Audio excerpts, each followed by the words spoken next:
this world to shape our future. We came to this world to reach the stars, to shape our future. We came to feel the need.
You're watching TBPN. Today is Tuesday, June 10th, 2025. We are live from the TBPN Ultra Dome, the Temple of Technology, the Fortress of Finance, the capital of capital.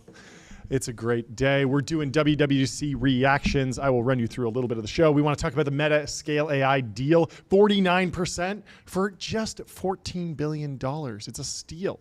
You're getting Alex giving Wang. it away. You're getting the Scale AI team. They're giving it away. We're going to talk about the Glean fundraise, competitor to OpenAI. They're cooking in enterprise AI. Some of the reaction there from what's going on in deep research and some of the advancements that OpenAI has been rolling out there. Very interesting for Glean's business. Glean still ripping. So they're up, raised a big round today. They also got the CNBC disruptor list, 50 top startups. We've had a ton of them on the show. We're going to go through, do a little underrated, overrated maybe. See who should be spicy, higher. John. Spicy. Personally, I love them all. I think they should all be tied for first place. Yeah. But CNBC ranked them. 1 to 50. Hopefully, hopefully it was purely pay to play, and CNBC just kind of auctioned off the spots. That's that would be the most scenario. fair thing, you know. Agree. But and then we got a bunch of great guests. We got Sai from Redpoint coming on. We have Karri announcing a massive, Series C unicorn round at Linear, one of our it sponsors. must be their Series C. We got Scott Belsky from A24 coming on. Roy Bahat from Bloomberg Beta coming on, announcing a new $75 million fund. And then CEO this of guy, Metropolis. And then Andrew. we got Andrew. This guy, Andrew Huberman. Andrew Huberman. You may have heard of him. He's got fellow a podcast. podcaster. Yeah. So we're excited for the show today. But let's kick it off with the timeline's reaction to WWDC, liquid glass, whatever, says Juan. The most important thing in iOS 26, text is finally left aligned. You know, I saw people posting about this. You said this about like the center alignment, left alignment thing. I hadn't noticed it. It looks a lot better left aligned. I don't know why. I didn't know what I was missing. We'll take it. Huge improvement. We'll take it. Yeah. So now text in iOS notifications left aligned. Huge news. Also, absolutely massive. All the different version numbers are now, they're doing car models. So it's iOS 26. They jumped forward a bunch. I believe we were on like 18 before. So they just skipped a bunch. I can't wait to be in the thousands. We're in 2025. In the thousands. And it's the iOS 26 across everything. So unification there. It's happened in Android a while ago, but now it's come to iOS. Love it. Again, a lot of people with negative reactions. We're going to take you through some of the positive reactions. Steve Jobs would have cornered you in a dark alley and beat you with a metal pipe if you suggested something like this. That's what Kitsy says. This was yesterday's reaction. Today, some of the designers are coming out and saying, hey, let them cook. There's a silver lining here. There's certain examples that are really, really gnarly. So there's that one super viral one that's like really hard to see, and then people put it next to the Oppenheimer with the blast. Yeah. I think that's a fake photo. I think they adjusted the brightness on that. I don't think that's a deep no, fake. not a deep fake. I don't think there's any AI involved. I just think that someone went in there and was like, let me turn up the brightness for effect. And I think that's fake. And I think that also, again, this is a beta. This is something that they're going to be iterating on before it goes out to the masses. It's honestly a bit weird for a $1 trillion company to launch a beta. Instead of, they should just say, no, this is an alpha. Yes, but it makes sense in terms of like if you are a developer and there's a significant change to the user interface, you want to bake that into your app so that you don't look out of place on day one when everyone updates. Yeah. So you got to get the beta into the hands of the developers so that the Airbnb app and the public.com app and the ramp.com app save time and money. Time is money, save both. Easy to use corporate cards, bill payment, accounting, and a whole lot more all in one place. Go to ramp.com. And travel. John's favorite. And travel. The travel is amazing. Favorite thing. Speaking of which, we got to book our hotels for tonight because we're going to San Francisco for YC Demo Day tomorrow. That's right. It's going to be a massive stream. With Ramp Travel, you can book last minute and it's still a breeze. It's really, really easy. But yes, if you're designing an app, you want it to feel somewhat seamless with the rest of the UI. And if there's UI changes, you gotta test drive those beforehand. You gotta make sure that those are right. So the big question: should we have our intern Tyler Cosgrove over there install iOS 26 beta? You know, it's potentially he's on the green screen. Something happened. He's on the green screen. Should we make Tyler install? Oh, there we go. That's where he is really. Like, I'm glad that you did the false background for a minute and make it look like a green screen instead of showing the real. Yeah, we wanted him to be more approachable. Yeah, so we just put a green screen behind him as a fake background. Yeah. But anyways, back to you. Is that Mykonos? Where are you right now? Oh, this is just my pool in my backyard. Yeah. Okay, cool. Yeah. This is where you take sometimes, podcasts. Sometimes some of my friends will go on podcasts. They'll just use my backyard. Yeah. Oh, yeah. That's what it is. Anyways, I would love to watch you risk it all and install the update. So why don't you? Are you willing to do it? Yeah, I'll do it. Yeah. Okay, do it. He's going to do it for the team. He's taking one for the team. iOS 26 beta. It could go terribly wrong because the bugs, the thing with the beta is that you can't go back. You can't roll back to the non-beta. Yeah, and so you could be living with minor grading bugs for like months until they fix it. Now they fix it pretty quickly. I've done it like once or twice, gone on the beta because I'm so excited. I want to try the new thing. This is basically intern hazing. It is hazing. It's in the modern era. It's the WWDC version of hazing set up. All right, Tyler. Well, you are brave. Okay, good luck with that. And why don't you get started? We'll keep checking and then give us the review. We'll be checking in with you to see how the iOS 26 installation process goes, and any problems you run into there. We also have some other. He's like, guys, I can't read anything on my phone anymore. We also have some big show updates. Not only do you have intern cam now, we also have the breaking news camera. Let's go to it now. This is crazy too because I can see. You see this? Okay, so this is the breaking news camera. When we have breaking news, we cut to the printer.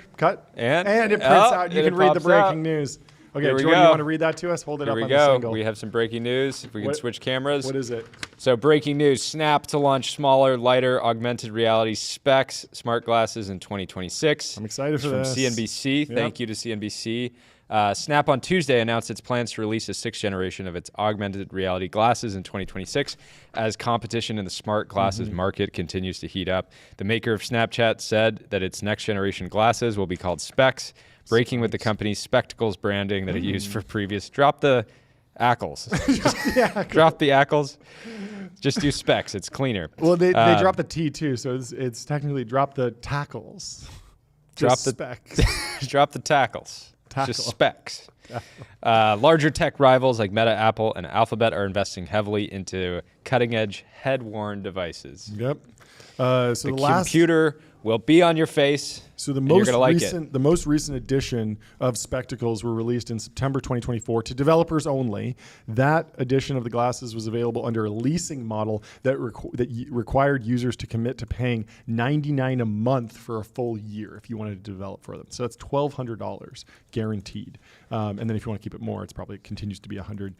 So it'll be interesting. It'll run Snap OS operating system, which they developed in-house.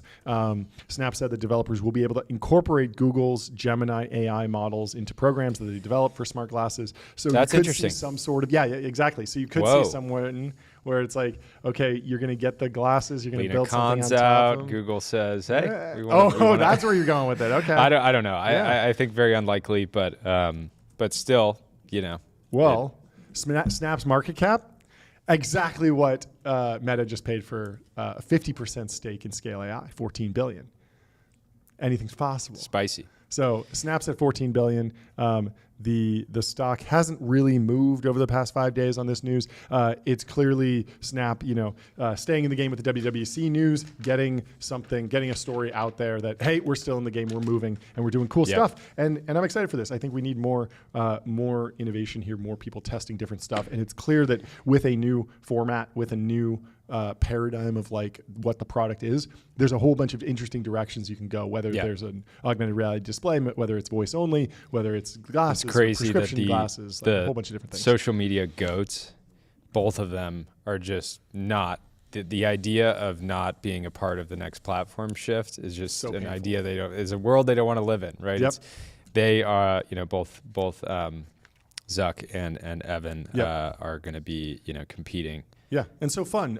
Could be interesting from a developer angle. Obviously, nowhere near the budget of Reality Labs for what Zuck is working on with Meta, but potentially Sometimes some constraints, sort of they can great be good, John. innovation. I agree. They can be good. I'm optimistic. I certainly want to try it.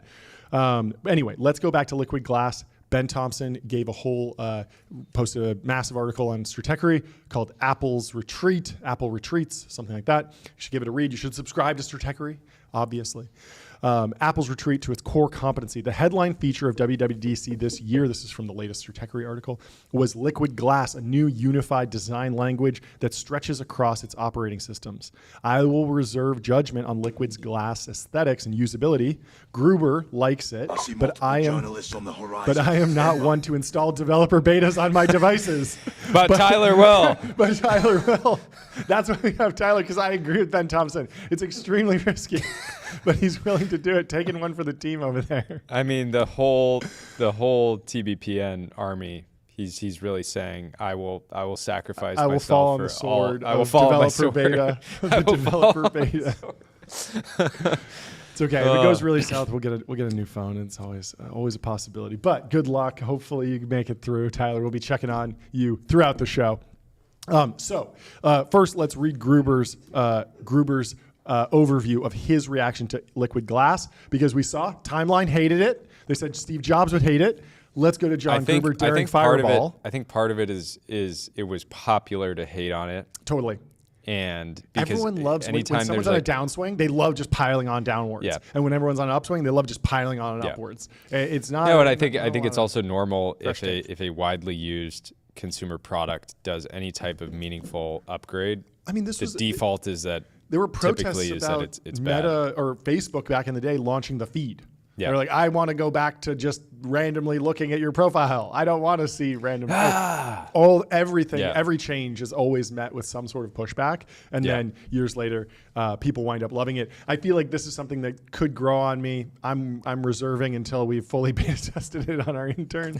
If he gives it the thumbs up, I'm going to install it. So Wow. let's go to John Gruber. Wow. I mean, it's kind of Daring. kind of It's fun. brave. It's daring and brave and bold to Yes. do something like that. And just because Tyler's doing Yeah. it, doesn't mean you shouldn't. This type of bravery that Tyler's exhibiting today, I think it might be one day like an exhibit in the Computer History Museum. Totally. The bravery he's exhibiting today will be in the history. They might books. even name the next operating system They should. Cosgrove.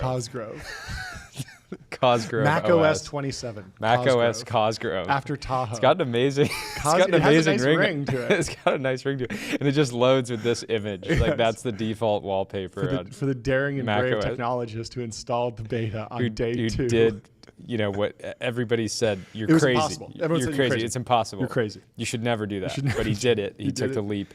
He took the and leap he and lives he did to it tell anyway. the tale. So Anyway. This is going back to Ben Thompson's piece. First, handcrafted UI overhauls are the polar opposite of a probabilistic world of generative AI. One is about deep consideration and iteration resulting in a finished product. The other is about in-the-moment token prediction resulting in an output that is ephemeral and disposable. Both are important and creative, but the downsides of that creativity, unfamiliarity and edge cases versus hallucination and false confidence, are themselves diametrically opposed. Apple's historical strengths have always been rooting and designing for finality. In my first year of Stratechery, I did a SWOT analysis. Let's give it up for SWOT analysis. I love SWOT analyses. Of the big tech companies and said about Apple. And I think we've talked about this a bunch on the show of like generative AI is inherently imperfect. Yep. Apple is about pixel perfection. Yep. So Apple's product development process is wonderful for developing finished products, but that same process doesn't work nearly as well when it comes to building cloud services. Cloud services are never done. They are best developed by starting with an MVP and then iterating based on usage. This is precisely opposite of what it takes to design a piece of hardware, and it's a big reason why Apple struggles so much with cloud services and why other services companies struggle with products. The canonical example of this, of course, was when the Mobile Me launch, which was delivered fully formed and which, when faced with real-world usage, crashed and burned. Apple's latest offerings are better, but still suffer from too much internal development time per release. This is a hard problem to fix because it touches the core of what makes Apple Apple. I think it matters. I think it matters whether or not liquid glass is good because it will be a testament about the state of Apple's strengths. The point of this article, however, is that WWDC was a retreat to those strengths, which is good. This is a bull case. They're not getting over their skis, and they will eventually, I mean, if they're to win, probably defer to the other companies and play to their strengths and let the other companies win in the places where they are best. Tim just calling up Sam and saying, Sam, I'm going to need $50 billion a year for Siri. Siri, it's yours. $50 billion. $50 billion. You know, if you and Masa can pull together the capital, we can make it happen. I mean, I keep thinking about Siri, and I keep running through like, what would it have taken to just replace Siri with a frontier level, simple response model, not even the reasoning stuff, just GPT 4.0 level. You ask it a question and it reads you like a basic response, and not lose the other Siri functionality. And I think that they need to kind of flip the paradigm, because right now Siri it's basically all tool use. It's basically a router. So it takes in, you ask Siri, what's the weather going to be like tomorrow? And it knows that and all it's doing is picking out keywords weather, and it goes to the weather API internally, and then tomorrow, and it feeds that in, and then it delivers that back. ChatGPT kind of flips that around by having the default interaction be much more generalizable, and it can return kind of any result. It can return a paragraph. It can tell you about a historical event or just talk to you. And then if it needs to use a tool like web search to get you the weather for tomorrow, then it goes and calls that. And so you need to kind of flip that around. I was wondering about like why hasn't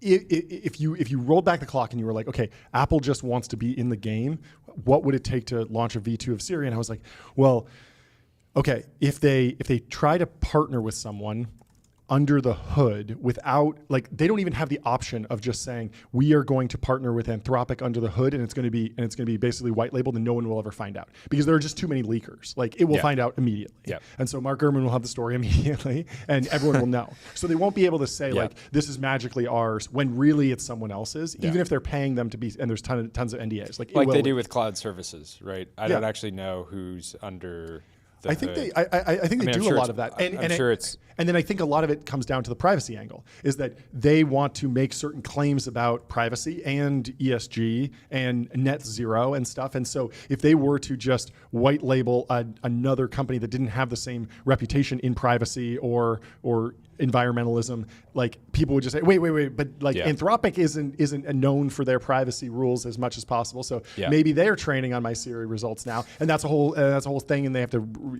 build up Anthropic's brand to have the brand of Apple, which is just, I'm sure Anthropic's doing great, but they're not known like Apple is in terms of how seriously they take it. Yeah. And then in terms of acquisition, obviously there's all the antitrust stuff. We'll get into this with a Scale AI deal, but every major hyperscaler except for Apple now has basically done one of these interesting acqui-hires of a foundation model lab to kind of juice up their AI efforts. And it's kind of been a mixed bag. Maybe we see one from Apple. They certainly have the cash, but it would be a very, very different, it would be a departure from their current strategy. Totally. Anyway, let's go to John Gruber over at Daring Fireball with his review of Liquid Glass. He says, I've got iOS 26 installed on a spare phone already. Oh no, he didn't even use the real phone.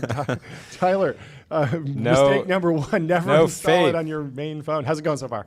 Well, okay, so I'm going to download it. It's 19 gigabytes. Okay. So my phone is not, I only have 64 gigabytes on my phone, so I'm gonna I gotta do a delete everything. I'm gonna delete everything. Okay.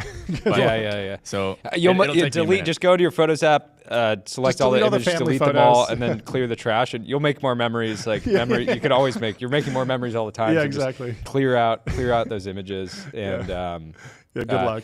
If you, on a more serious note, if you need. We'll cover your sort of Apple iCloud plan if you need to get those images in the cloud, so you can get. If you need a backup, feel iOS free to expense 26. it on your ramp card. Yeah, put it on the ramp. So Gruber says, I like the new UI a lot. In addition to just plain looking cool, Apple has tackled a lot of long-standing minor irritants. For example, the iOS contextual menu for text selections, the one with cut, copy, paste. For years now, there have been a lot of other useful commands in there, including share at the very end. But to get to the extra commands, you had to tediously swipe. Now, with one tap, you can expand the whole thing into a vertical menu. Elegant. And I agree. I noticed that was getting originally it was just copy, just cut and paste, and it was pretty easy. And then they added, if you wanted to bold or italics, you had to swipe over and then click on that and then go to text effects. And there were 7 different things eventually. Yeah. Good move. Minor update, but important. And this is the polish that Apple's so good at. And then he says, there's some stuff in Mac OS 26 Tahoe I already don't like putting needless icons next to almost every single menu item. But overall, my first impression of Liquid Glass on Mac OS is good too. It's fun, and lots of little details are nice, joyful, and useful in an old school Mac way. If you love Mac OS Tahoe, you'll love Mac OS Cosgrove. I'll just say that. It's just going to be a banger. It's going to be the best ever.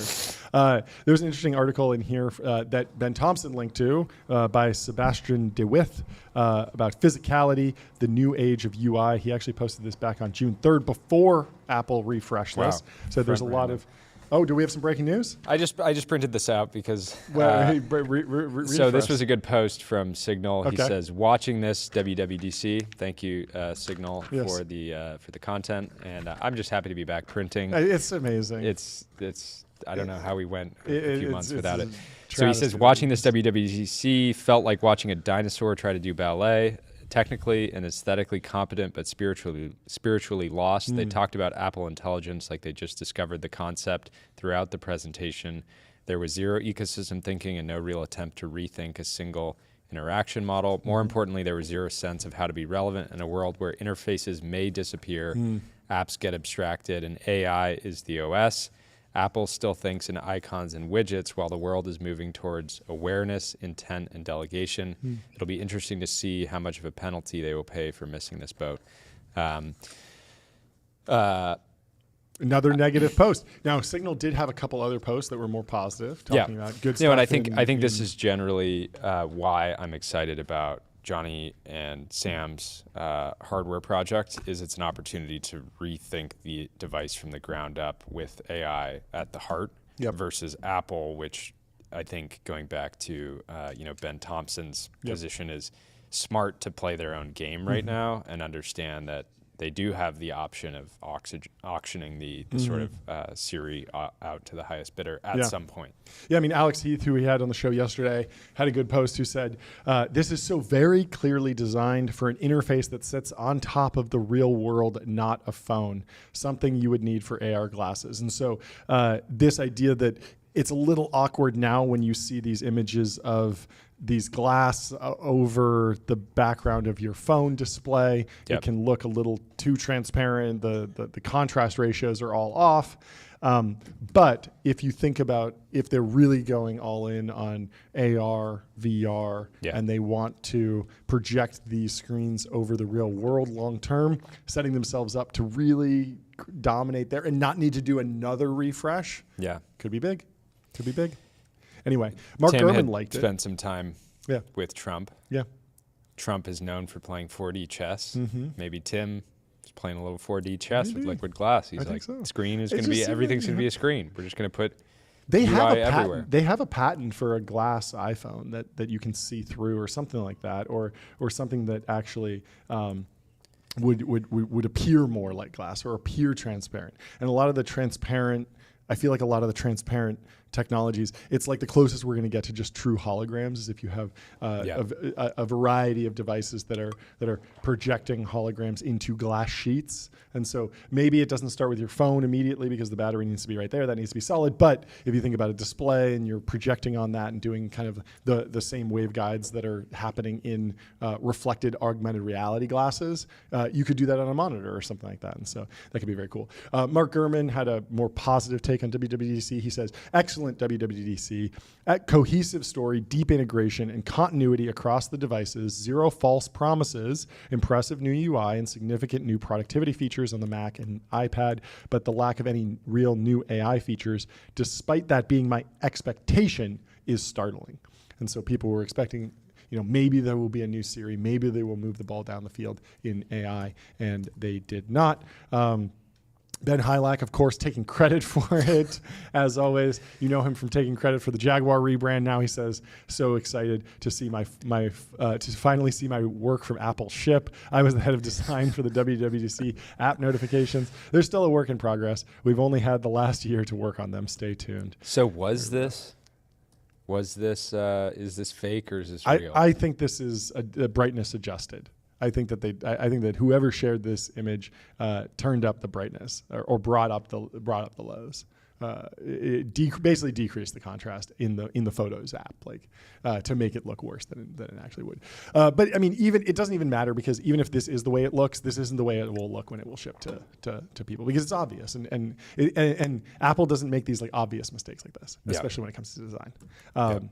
They might do something that is rough in the short term, but better in the long term, like what I think is happening with the Photos app, where in the Photos app, they are understanding that in the future, you won't want to scroll at all. You will just search, and search will be so powerful because every photo and video will be tagged so thoroughly from AI, and it will understand the context so much that you will just ask it to pull up a photo and it will do it immediately. The problem is that right now, people, they haven't switched that UX paradigm to actually go search first.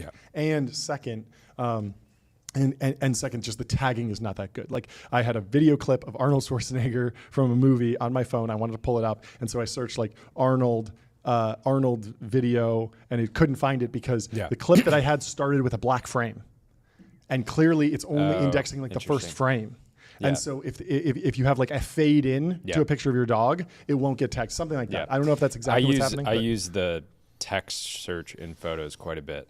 I find it searching Coogan if there's some document really good. that has totally. your The name text on it search is fantastic. And even things like objects, there's a picture of a vending machine. You type in vending machine, it'll do a pretty good job. Sometimes it'll miss it though. But these generative AI things, they get to 99.9% accuracy pretty quickly. Apple's just a little bit behind on them, I think.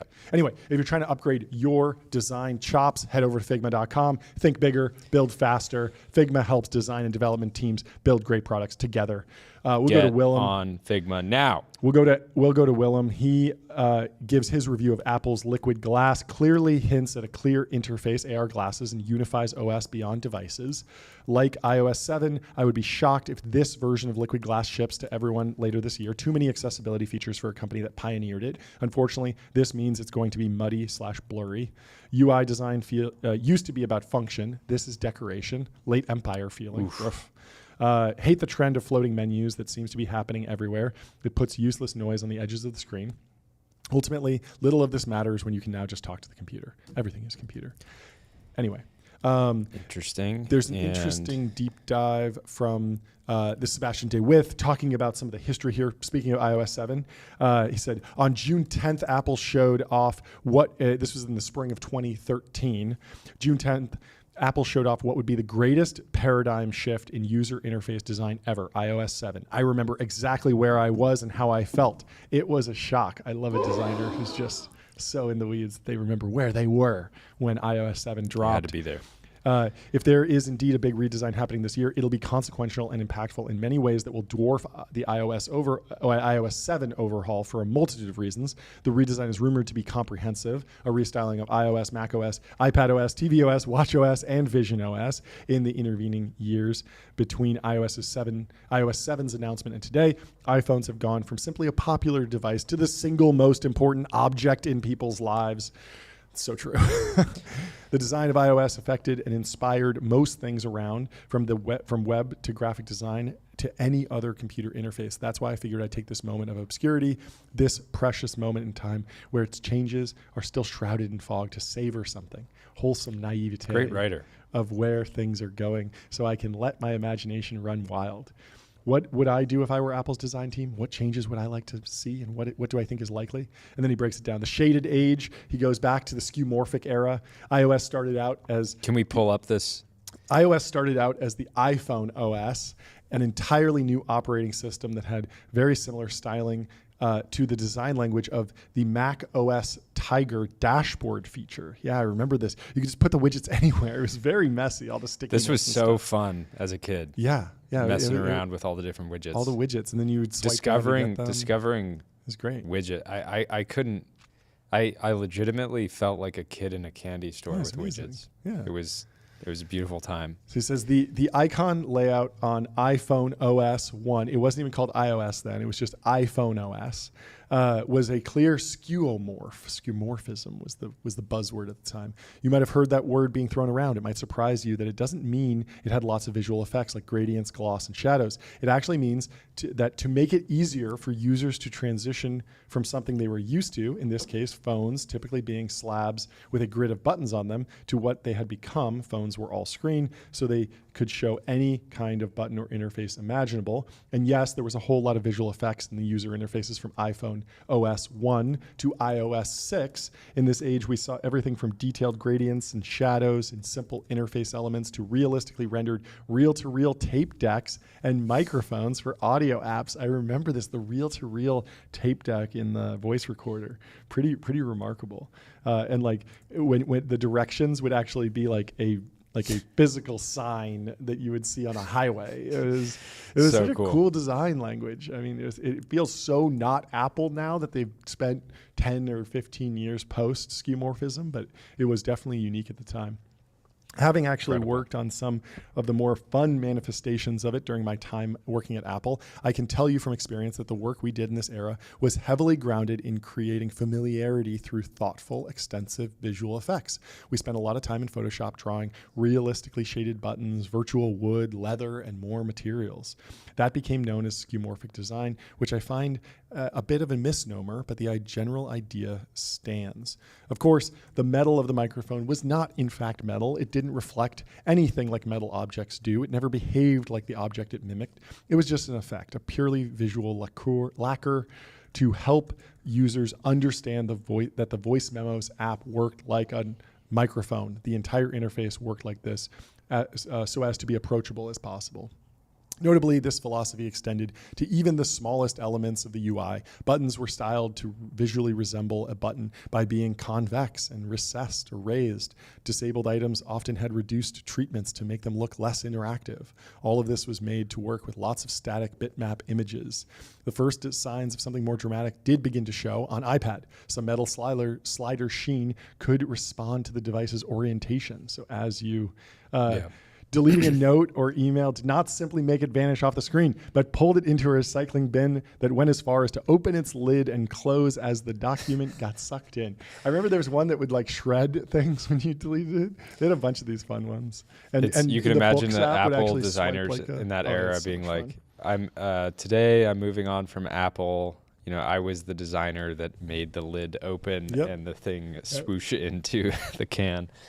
It must have been so delightful to just be a designer and just like focus on just that one interaction for like weeks, you know? Yeah, that became a critique of Silicon Valley, was just like you're working on something, like the idea that like something like this doesn't matter in the grand scheme of things, but beautiful things matter. They do. And even a feature like this, especially in the Notes app of an iPhone, was something that was being used millions and millions of times a day, and is worthwhile to make it beautiful. And so there was pushback when they went to flat design. The flat age started in iOS 7, introduced an entirely new design language for iOS. Much was written on it at the time, and as with any dramatic change, the emotions in the community ran quite high. I'll leave my own opinions out of it mostly, but whichever way you feel about it, you can't deny it was a fundamental rethinking of the visual treatment of iOS.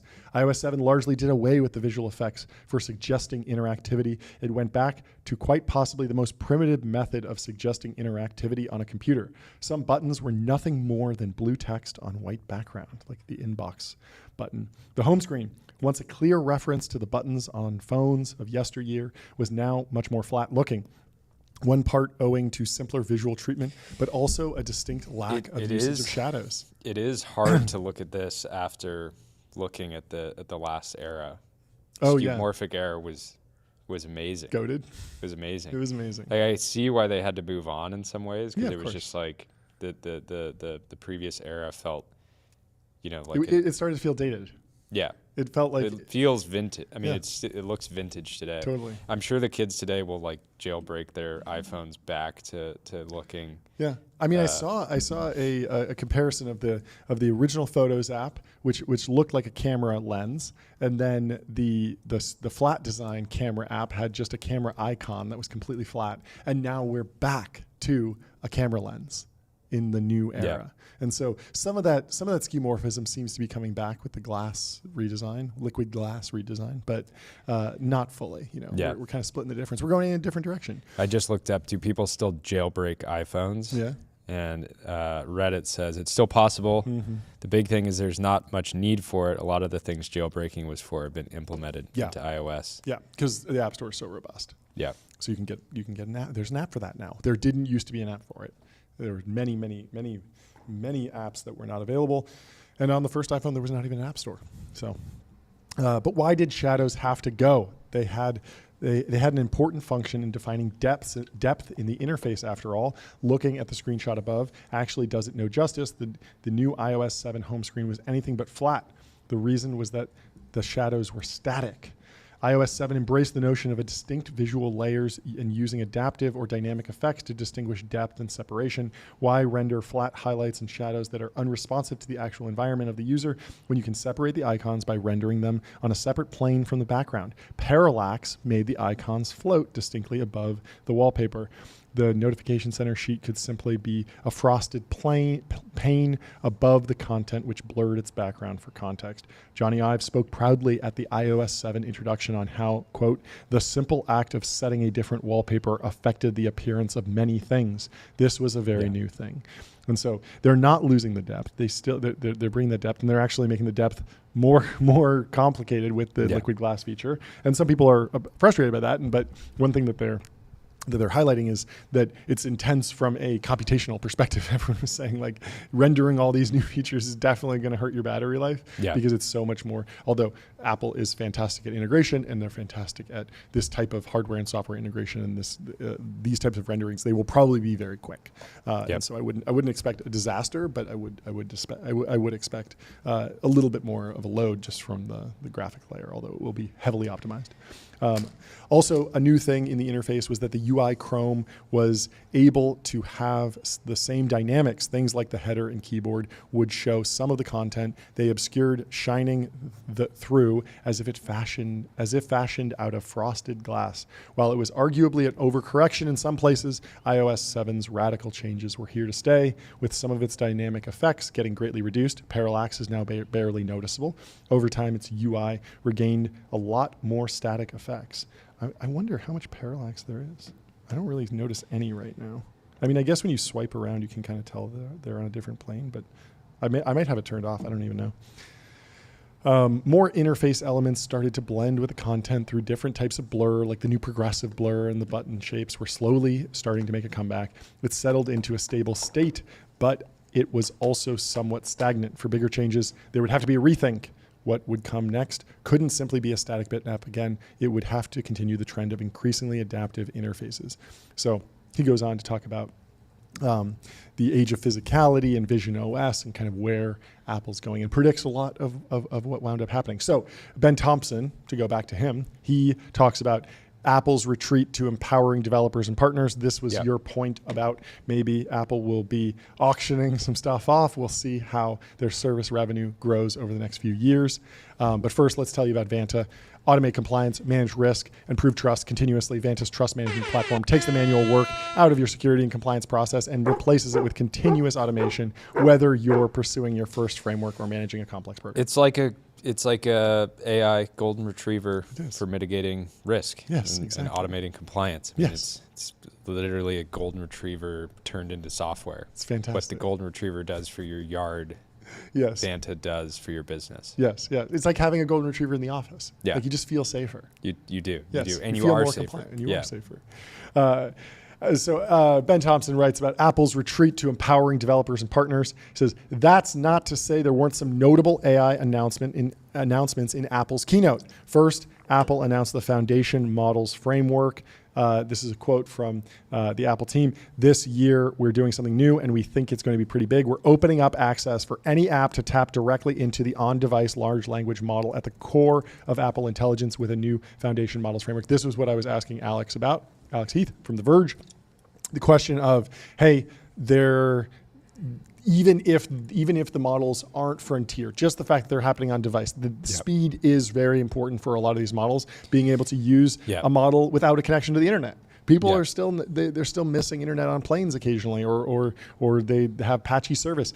Building an app that takes advantage of that and opening that up to the developer ecosystem where you can get really creative and kind of start finding those like niche cases of where AI can help for certain things. You know, we need the beer app, the iBeer app of the AI era. It's coming. We've been begging for it. This development. For example, if you're getting ready for an exam, an app like Kahoot can create a personalized quiz from your notes to make studying more engaging. And because it uses on-device models, this happens without cloud API costs. So if you're this like kid developer who maybe doesn't have an economic model yet, you can build an AI product that only uses on-device compute, and you have zero like cloud costs, which is amazing. I mean, of course, there's ways to charge. This got way less attention than it should have. Yeah, I mean, everyone was expecting it, and it's great, but it is very cool in terms of just you can now vibe code an iOS app that has some sort of AI functionality. It's not going to be incredible. It's not going to be frontier, but you can get something that's served into the store that only uses Apple's APIs and creates an experience that is zero ongoing cost. It's entirely hosted by Apple and runs on the device, which is amazing.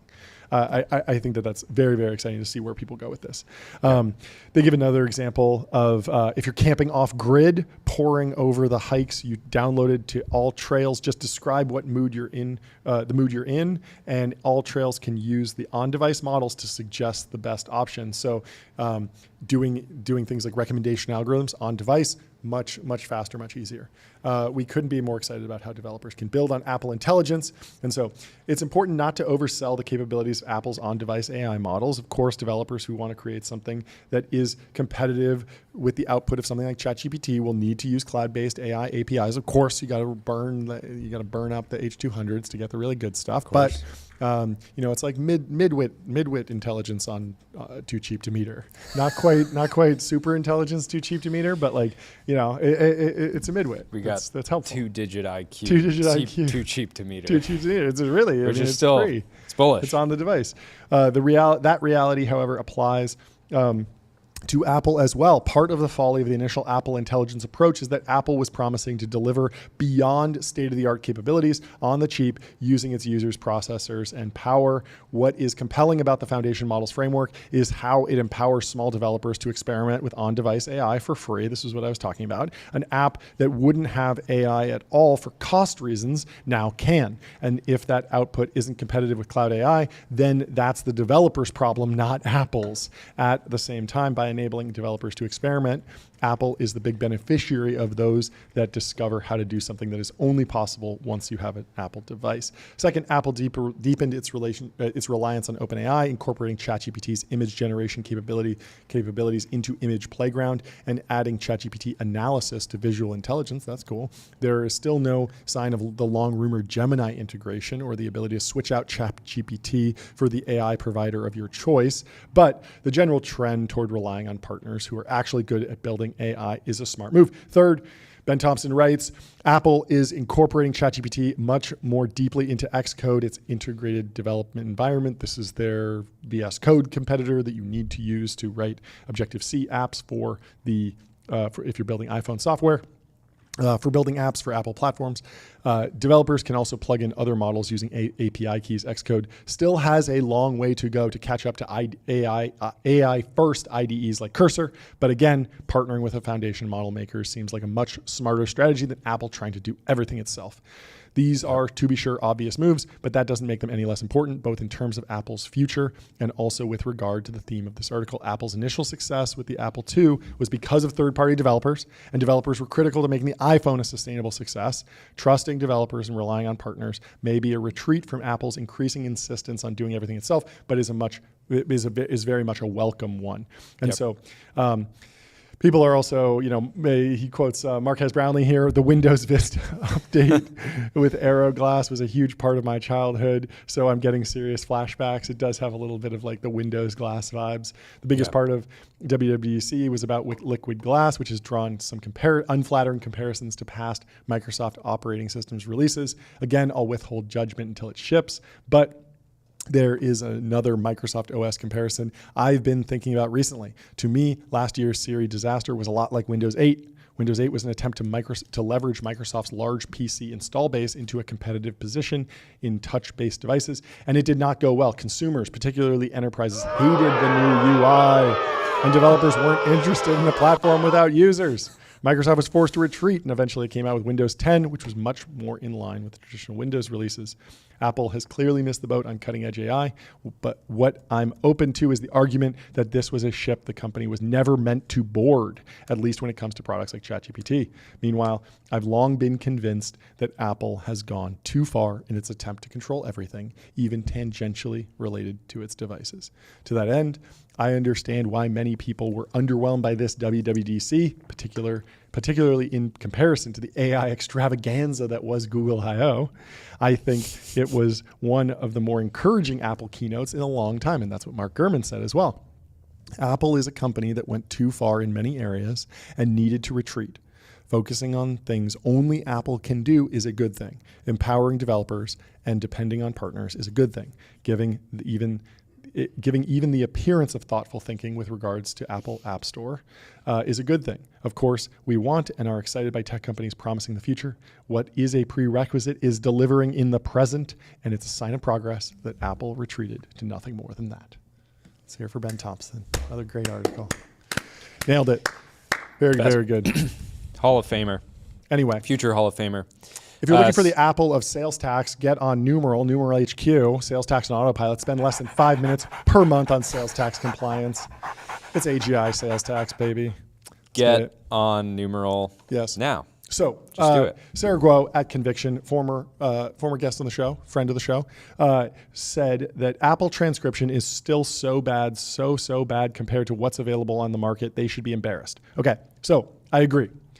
I am now in the pattern of if I want to send you a long text with a lot of thoughts, I will go to ChatGPT, I will click the dictation button, I will talk to it, and then I will copy and paste that into the iMessage window. Do you instruct ChatGPT to synthesize it and organize it? Or I don't. I just use it for the transcription. That's crazy. I just use it for the transcription. Crazy. I open up the ChatGPT app. I let it transcribe. I don't even send the prompt. John hits me with one of those. Bubbles. Yeah. It's like this long. It's you actually don't do that, right? I don't really notice. You don't notice that I do it. But even if I'm just saying like, okay, I'm walking around. I can't really stop and type. Here's what we're hitting in the gym. You wake up at 5 a.m. First thing, transcribe the workout. 5 for 5, 225, bench press. Yeah. So basically, I agree it's bad. The question is, Why is it bad? Yeah. Because there are so many companies out there that they could work with, license, buy, partner with. There's a million different ways to solve this problem. Why is it bad? And I was thinking that maybe part of it is, let's say they buy a company that has amazing transcription, and it is discovered that that company trained on data that it didn't fully have access to.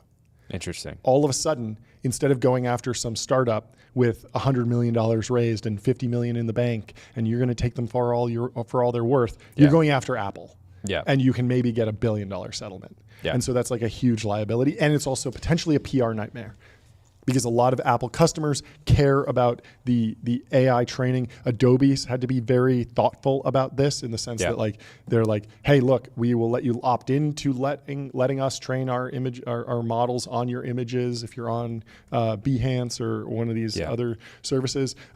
People don't like the idea of training just happening on their hard work generally. And so I think that there's some PR risk, there's some legal risk, but I agree that they need to figure it out. Way less risk if they're just leveraging a vendor that is giving them. Even that is like, it's tough for Apple, because if it's like, oh, well, they're working with this vendor and the vendor's not above board. Okay, well, now they're linked in the brand. But they should also be able to go to somebody like Scale AI or Mercor and just say like, hey, we want to build a transcription product, and we're just gonna make it ourselves. I mean, they face backlash when Foxconn has bad working conditions, right? And so if they are partnering with another company, and then there's some viral news story, whether or not it's real, that those people, I don't know. But everything Apple does carries risk. Yeah. Even if they have great intentions. Yeah. And I don't think that, I agree, they need to figure it out.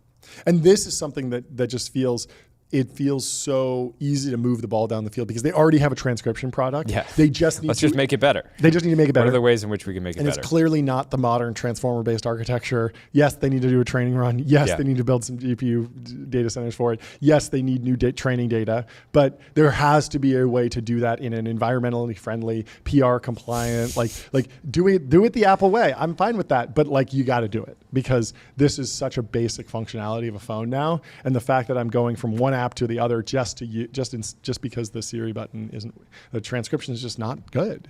And that would be such an easy thing to just say, hey, we're state of the art in this, because this is something that is actually improves the daily experience of the phone user, for sure. And same thing with so backwards to have to go in another app just to send a message, transcribe a message. I mean, I'm fine with them not inventing like the newest paradigm of like deep research. Like that product doesn't need to come from Apple. Yeah. But we've had good dictation and transcription for years now, and it's open source.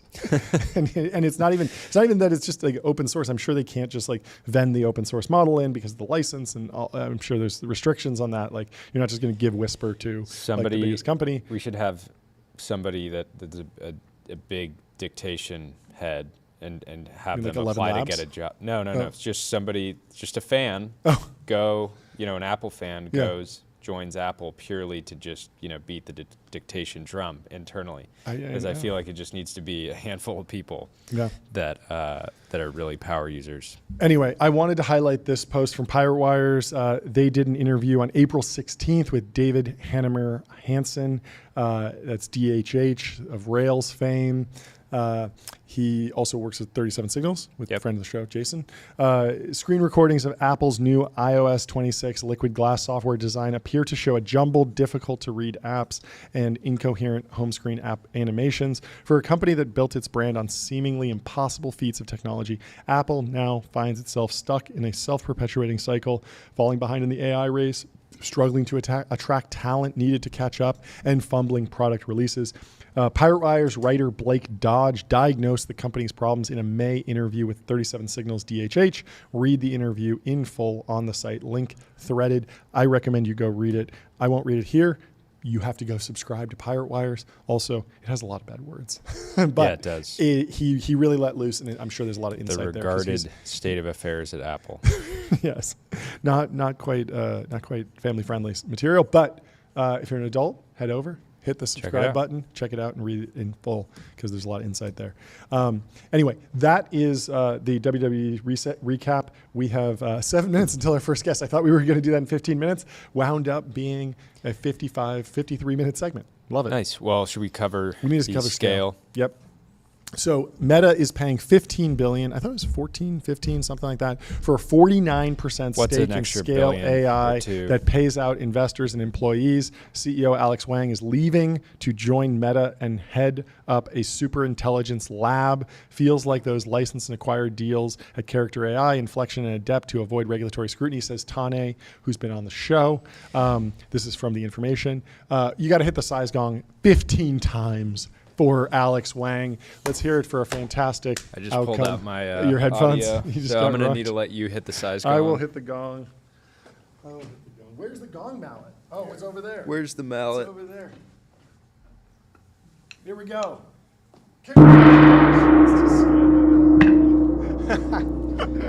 Technical difficulties. Lots of difficulties, but we got it done. That Congratulations was not to 15 Scale AI. hits, John, but That wasn't 15 hits, but it was one big one, and it's very exciting. I'm a big fan of Alex Wang. I've met him. I interviewed him on stage at an event about a year ago, and he has a ton of really deep insight into artificial intelligence, and I'm sure he's going to be an absolute beast in the An boardroom. absolute dog. Hopefully, he can get a board seat. A I'd love boardroom to see general. that. He's a boardroom general.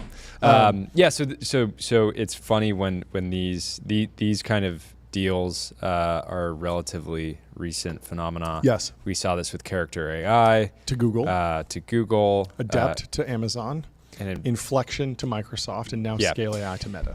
And the interesting thing here, I was talking with an early Scale AI investor this morning, and they just still didn't, I think the deal is still in the works. Yep. They didn't have full insight into how exactly it was structured. The question is, Meta's paying $15 billion for 49% of Scale AI, and Scale AI, through that, is losing their CEO Sure. to Meta. Yep. Now, Scale AI is a very big business. Yep. They have a ton of customers that I imagine are going to want to continue to work with Scale AI. The question becomes what happens to the actual EV of Scale AI in a scenario where half of it is owned by a hyperscaler who has very different incentive structure than a traditional acquirer. The positive here is that Didn't you talk to somebody at Character or Adept or Inflection? You talked to somebody who was so at I talked to what company? happened with Character is basically like the cap table was effectively wiped out and reset, and to my But not knowledge, wiped out, not like wiped out. cashed out to Cashed the tune out. of Yeah, a very high Character- valuation. So yeah, they're Character happy. AI Everyone's is now, happy. That's the thing Character with these AI deals. ended up in a situation where they had this massive balance sheet, no investors, Yep. like no preferred shareholders. Yep. It was effectively, to my knowledge, employee owned. And I don't think that's what's happening here, but it is seemingly clear that the founders, the team, and the investors in Scale AI will be getting paid out, I would imagine, pro rata based on that $15 billion mark. And the thing that's wild here is, So it's an up round for everyone. Everyone gets cashed out, gets a ton of money. Alex gets to go work in like a hyperscaler on superintelligence and actually like take a run at some really serious like high technology. Yeah. The thing that was ultimately surprising so Scale AI has more than $900 million in cash on its balance sheet at the end of last year, according to financial information shared with prospective investors. They've raised more than $1.5 billion from investors. So they only burned $600 million of that. Like they kept more than half of it. The company made $870 million in revenue last year and expected more than $2 billion this year. And it lost about $150 million. So, doing pretty well. There is a world where like Scale AI as a company, even though they're not wholly owned by Meta, they are independent and they have $900 million war chest and they can go build a great business and do a bunch of stuff there. And then the relationship with Meta can be a fantastic growth engine. Yeah, the only reason this was surprising to me, well, I guess one, it's Scale AI was, if you're trying to build a new research lab, they're probably going to need to still acquire a lot of other top talent. You Sure. could imagine Meta going and trying to bring into people from Anthropic or OpenAI into this new organization. But it felt like Scale I do wonder if Scale's team could go back and see Circle's IPO and the success of that. If they would have still done this deal, because Scale AI could have ripped in the public markets. Yeah, Circle IPO showed that the public markets are very receptive to pure play technology bets that have great narrative around them. Yes. And I could easily, seeing what Circle has traded at, I could see Scale trading well beyond this valuation they're getting from Meta. I agree with you. The question is, how does the liquidity picture, what does the liquidity picture look like in that scenario? They wouldn't, insiders wouldn't have been able to unload 15 billion. 15 or 15 billion. Like, does that actually play out? Yeah. Because yes, the stock could have traded up to 100 billion market cap, but can you actually, if you're an investor, can you actually get liquidity without crashing the stock if you're putting 15 billion of downward pressure? That's a lot. Big question. We'll have to dig into ultimately, huge pickup for Zuck. Yep. I think Alex, will continue Fantastic to execute very well, and I can imagine he'll be a huge part of recruiting. Yeah, I mean, really he's done a fantastic job. He's been on everything from like the Theo Vaughn podcast to testifying in front of Capitol Hill and got range. lawmakers. He's got a ton of range. He's very able to storytell and do creative deals, which increasingly are extremely valuable in the world where the AI paradigms, like the secrets, are known. It's about, okay, how can you actually marshal the capital and the will to build the hyperscale data center, to actually go and get Jensen to fork over 100,000 H200s on schedule. I'm sure there's a ton of different things in the works. Anyway. Yeah, it's interesting for Meta too, even if they're able to leverage the Scale team to simply get better at ads. They can make back the 15 billion. There's a ton of different ways this works out, and I mean they clearly need a lot more reinforcement learning training data to improve Llama 4 because they need a reasoning model if they're going to stay in the game. That's clearly the next paradigm, and I mean like a big part of what we learned about from semi-analysis this week was that verifiable rewards are really important in reinforcement learning. Scale AI pioneered that humanities last exam. They've been in like the evals game defining the rewards that you would work against in the reinforcement learning paradigm. And so there's a whole bunch of ways that plugging Alex and the Scale team in makes a ton of sense. Anyway, really quickly, let me tell you about Adio, customer relationship magic. Adio is the AI native CRM that builds, scales, and grows your company to the next level. Let's give it up. Go check it out. And let's give it up for Adio. Let's give it up for Adio. Redpoint, our first guest, investors in Adio. No, wait, really? Yeah. What a coincidence. One hand washes the other. Welcome to the stream. How are you doing? What's going on? Doing great, guys. Great to be on. Huge fan of what you guys have built, so this is exciting. Thanks so much. Great to have you. Would you mind kicking us off with a little bit of an introduction? For sure. My name is Sai Senthilkumar. I'm a partner at Redpoint Ventures. Cool. We're a venture capital firm in the Bay. It's been around for over 25 years. We've invested in companies like Netflix, OpenAI, Stripe, but we're known for our infrastructure software investing. So companies like Stripe, Twilio, HashiCorp, Cribble, ChainGuard, and yeah, that's been our bread and butter. And walk us through what's going on today. Yeah, so we're in San Francisco at AWS's Builder Loft. We've partnered with NASDAQ to actually move their exchange to SF. So in about 30 minutes, we're gonna ring the bell. Really? With about in 150 SF people here. That's amazing. Yeah, it's like that Delian tweet, like move Silicon Valley to Miami. We just move Wall Street to the Bay here. So we're excited. It's an exciting day for us. But yeah, this is our annual conference, and we do it every year. That's amazing. Break down hopefully you guys have. We have a gong cam here. Hopefully you guys have a bell cam set up. You know, but the gong might be better than the bell. I think. SF is very gong coded. I want to know about the top themes for the conference, the top tracks, the top discussion points. What are people debating? For sure. What take us from kind of where the discourse is and where the frontier of that discourse is going. For sure. You know, we created this whole initiative a few years ago to call out the importance of infrastructure software as a standalone category.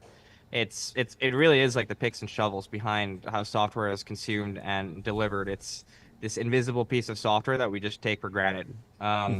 When you buy something on Amazon, for example, there's some application that we open, but it's powered in the back by all of these dev tools and databases. There's some global server taking in billions of bits of information, and you need to secure it from all of these DDoS attacks, which happens millions of times a day, and we just don't know about that. So I guess across the whole application delivery lifecycle, there are just a ton of different infra tooling, and it powers virtually everything we do. So yeah, we take we do this conference every year to just shine a light on all of the amazing innovation that's happening at the infrastructure layer. So we divide the world up into 4 different subcategories. Everything happening at the AI and modeling layer, all of the data infrastructure tooling that needs to be built out around that, the cybersecurity vendors that need to protect that data, and all of the developer tools that actually creates the software. So we've been doing it for this is our 3rd year doing it, and we also highlight basically the top 100 fastest growing private infrastructure companies. We all get them in a room. We have the CEO of AWS, Matt Garman, coming to chat today, and the president of of YC, Gary Tan. And so yeah, it's a fun day. I have this thesis I want to bounce off of you and get your feedback on. It feels like dev tools infrastructure, it's less monopolistic, and maybe that makes it easier for maybe not VCs to make money, but entrepreneurs to make money. You just don't get steamrolled as much.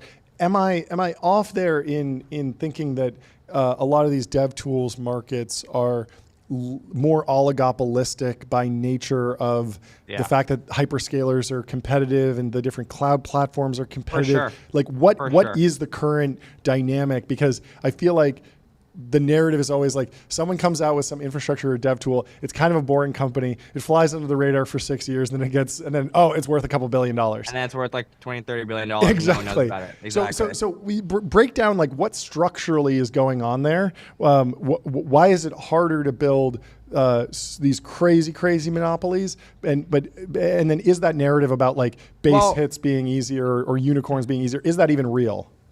I actually I agree with that sentiment maybe a couple of years ago. But if you look today, I mean, look at Cursor, hit $500 million in ARR in less than a year. And I guess like dev tools, it's always been this like very sequential. Like if you think of DevOps, it's this very sequential process, right? It's like if you have your engineers on one side, then you have your SRE folks on the other, and then there are tools for the developers, there are tools for the incident response engineers, and there are like these distinct stopgaps that exist across the life cycle, right? Yep. But with these code generation tools like Cursor and Windsurf and Copilot, like they all started on the left, and they started in the IDE where these developers are actually coding, but you can see the writing on the wall and where they're going. So now you're consuming and writing all of these applications in the IDEs, but they're probably going to extend right, and they're going to start doing the code review stuff, and then you're going to deploy the apps. Like you can see it in Lovable, for example, with just like a simple query, you can go from that query to a full-blown production app that's live on a website. So like before, you needed like 10 different designers and engineers to do all of that, but now with just one tool, you can do that. So I think yes, it's not been as monopolistic in the past, but I think that world is changing. And like the clear horses right now, in my opinion, are Cursor and Anthropic in the coding world. Interesting. And so yeah, I mean it's just crazy. Like 2 years ago, like people were saying LLMs, all they could do is just spit out code. Like you couldn't actually write real software and impact software development. 2 years later, I think there was this interesting stat, like computer engineering grads face double the unemployment rate of art history majors. And it's just it's crazy. Seemed crazy. That is crazy. How do you compare and contrast the adoption of AI versus traditional cloud? I know that you guys have done some research around cloud adoption more than a decade at this point versus even just the growth rate on the token side. Yeah, I mean, it's just incredible how much faster the consumption is on the AI side. I think a really good analogy or data point is if you look at the cost of EC2, like servers during the cloud, it got efficient like very, very quickly, and it allowed people to consume cloud software all across the board. But when you look at the cost of inference, which I think is the equivalent to EC2 in cloud, but inference for AI, it's literally dropping like 100 times faster than the cost of EC2. But at the same time, applications are being built and consumed 10 times higher than it was during cloud. So it's like 1,000x more consumption at the end of the day. So it's just insane, like what's happening in the age of AI, and the markets itself. Like there's this massive services component that is going to be converted to product-based software revenue, because you can encapsulate all of that, all of these workflows with software. Like LLMs are software at the end of the day, and you're taking these huge markets and you're making them available through software. How are you thinking about competitive dynamics between sort of scaled infrastructure providers like Databricks and Cloudflare and companies in that category versus some of the upstart companies that are scaling rapidly, but still having to compete with these founder-led companies that are basically they're not going to miss this sort of like platform shift. Yeah, it's really interesting. I think the existing infrastructure vendors, they can actually embed the AI products in their suite. Like take vector databases, for example, which I think is an incredible market still, right? And there's like all of these use cases. But is there a vector database equivalent of Databricks yet? Like, no. Actually, what happened was that MongoDB extended vector search part of their suite. So I think but like that's not to say like for example, like 2 years ago, people would not have thought an IDE like Cursor would be better than GitHub Copilot. So I think there are pockets of the infrastructure market where sometimes the incumbents are going to win, and they can just leverage their existing technology to extend their applications. But then there are like AI native wedges, like the IDE, for example, where there's tremendous opportunity for a couple of 22-year-olds to come and create a $10 billion business in 2 years. Yeah, let's stay on Cursor, Windsurf, the new dev tools like IDE coding, AI coding market. I've kind of been, there's a little bit of a horse race going on. You're either a Cursor guy or a Windsurf guy, or you're an investor in one. But as I talk to more and more of the founders, I just increasingly become convinced that this is such a growing market, and it remains potentially oligopolistic, that they might kind of all wind up winning in some way, or at least returning investor capital and making the founders fantastically wealthy and successful. How much of that narrative do you think is real? We talked to Scott Wu over Cognition. We were like, OpenAI just launched Codex. Like, are you cooked? And he's like, well, we grew 40% last month. And so it seemed like very much not so. And we talked to another person who was saying that GitHub Copilot, not the trendy tool at all, at a $500 million run rate. And so that and of itself could be a public company if it was spun out. And so it feels like when we're talking about doing something so net new, something so additive to companies' workflows, there's just so much opportunity that it kind of just is like a rising tide lifts all boats. But what do you think about that narrative generally? Yeah, I mean, if you just look at the application with the strongest product market fit within the AI world, it's coding. And like the market itself, there are tens of millions of developers. If you just assume moderate assumptions in what you pay them, it's like a $1.6 trillion market in spend. It's absolutely massive. It's like the mother of all markets. And I think it's really interesting. There are companies going after certain pockets. So you have the code generators that living in your IDE, and that's where the developers are today, right? It's where the actual development happens. So Cursor, it was just magic in a bottle. It's tap, tap, tap, and all of a sudden you have a full-blown production app, and you saved yourself countless hours in development. But when you can see where the world is moving, like all of these processes think about humans at the center, but it's like very, very quickly we think it's going to shift to having agents at the center. And so companies like Cognition and Factory, they're not going to exist in your IDE. Like you're just going to go tell it. You're going to go tell an agent to go do something, and it's going to come back and have a pull request, and you're just going to approve. So I think there will always be a need for software developers, but I think they're going to move increasingly from actually coding to being kind of these like orchestrators of of a product. And I think like product managers, for example, are now enabled with these tools. I think at the end of the day, like I don't think it's gonna. Yes, there's like some developers that might lose their jobs, but you're actually just making their jobs a lot easier, and there's just gonna be a ton more software. There's going to be more software. That's If created. you're not Jevons paradox pilled now, you never will. You're what is lost. that? I don't. Reacting to the news today, That the was Scale AI Meta deal, how do you expect the data labeling market to evolve now that in some ways one of the key players in that space it will naturally have other priorities if half their company is owned by Meta, who has their own goals around superintelligence. Yeah, look, if you're the model providers, there are like two use cases that are just so clear that and hair on fire. The one that's like inference, it's actually running these models. Two, it's data labeling. Like how do you actually structure your data and clean your data and feed it into these models and such that you can actually advance the LLMs. And so I think it's a brilliant acquisition. I think whatever the sticker price is, like we're gonna look back, it's gonna be like the Instagram deal. Like you need accurate classified data to feed these large language models, and for a variety of use cases, there's so many data labeling businesses that we see like pockets in hiring and whatnot and coding and like they're all screaming out of the gates. Like they go to like 0 to 20 in like 2 months. And so I think I think it just makes a ton of sense, and I think it's a brilliant acquisition. I want to get your reaction to WWDC. It felt like Apple was kind of pulling back from some of the territory that they'd overexpanded into in artificial intelligence. Obviously, it's a developer conference. Yeah. Do you think that there's opportunities for startups to build new companies even around servicing the nascent AI for Apple environment? You could imagine there is no Cursor for Xcode. There's probably a way to solve that problem. Anthropic and their deal with Xcode.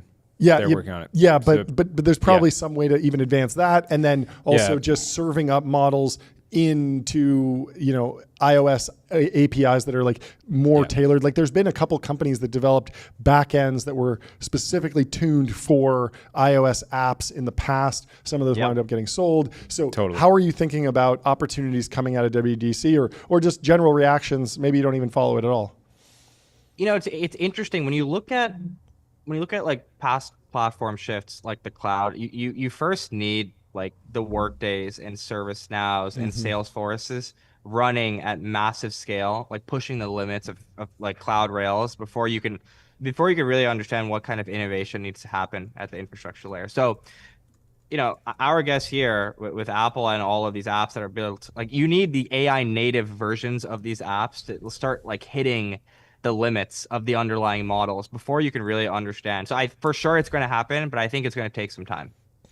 What's the discussion, or what do you expect the discussion to be around agents? There's great narratives around agents right now. There's individual agent products that people use, whether it's coding agents or sort of research agents. But despite Salesforce, marketing, whatever their agent cloud is, Agentforce, things like that, it doesn't feel like they maybe have broad adoption yet, but a lot of promise. So how do you think about kind of agent adoption, given there's people I think at the event from on the browser infrastructure side, AI agent DevOps, all that kind of thing? Yeah, look, I mean, it's clear it's the next paradigm. I think we're just catching it in a point in time where they're stumbling agents. But like again, there are some clear use cases where it's clearly working today. Like if like Cognition's agents, for example, they're low-level development tasks where like that is fully automated. And the largest of companies know that, but like no one else really knows that yet. And it's mind-blowing what's happening. Same thing with customer support. You have companies like Sierra and Decagon, and that's just a use case that makes a ton of sense for agents to operate. So I think as the agent infrastructure improves, there are things like memory and context budgeting. There are a lot of these like hairy infrastructure problems that need to be solved. Yeah.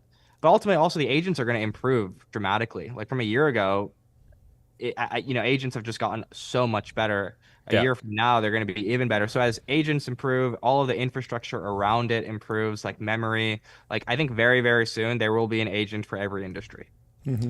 Do you think that it ends up looking something like regular SaaS, or from a user standpoint in terms of you have sort of a dashboard, or do you think there's potentially totally novel paradigms? Yeah, I think UI is just a big problem, or just an opportunity for these companies to kind of rethink how you surface these products and extend these products to your end consumers.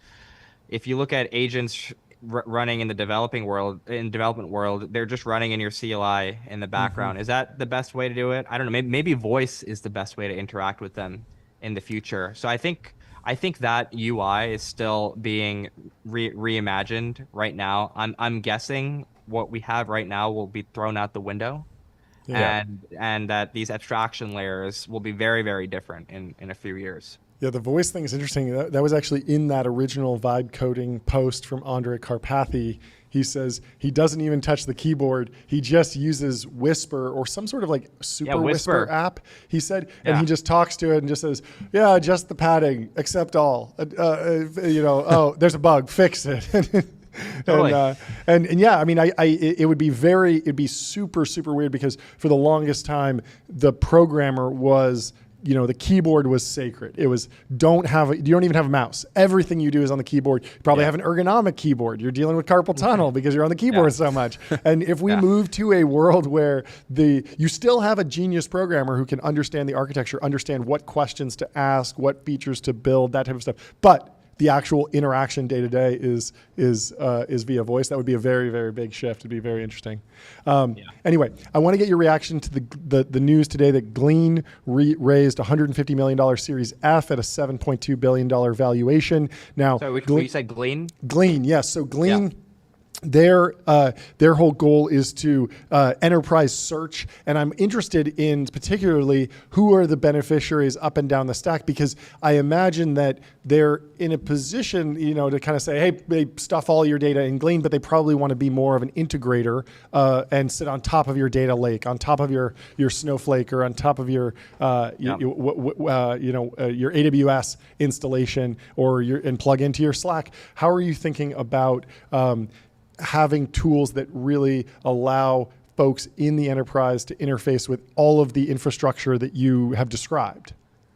Totally. And what's interesting is the category isn't new. Like enterprise search, and like there were so many startups, and there's this graveyard of companies that existed. But I think the clear why now, or at least the enabling technology, was LLM. So yeah, of course, Glean is going to benefit, but like what's powering all of this are OpenAI's and Anthropic's, like really, really powerful models. Now there needs to be this layer of infrastructure that exists between the model providers and Glean itself. It's like the hairy problems like memory and caching. And so those providers are going to win as well. But ultimately, the consumers also and these companies win. It's amazing, even for me, like if I'm trying to search something in Google Drive, like how long it takes to get something. It's crazy. Degraded. Somehow it's gotten worse. Like I can't even search my email. It's just like there's so many like cookies now that if I search for like Jordy, it'll find that in some random URL string and be giving me some like spam email I got. It's a mess. Yeah, but we should expect, and I think it'll get better.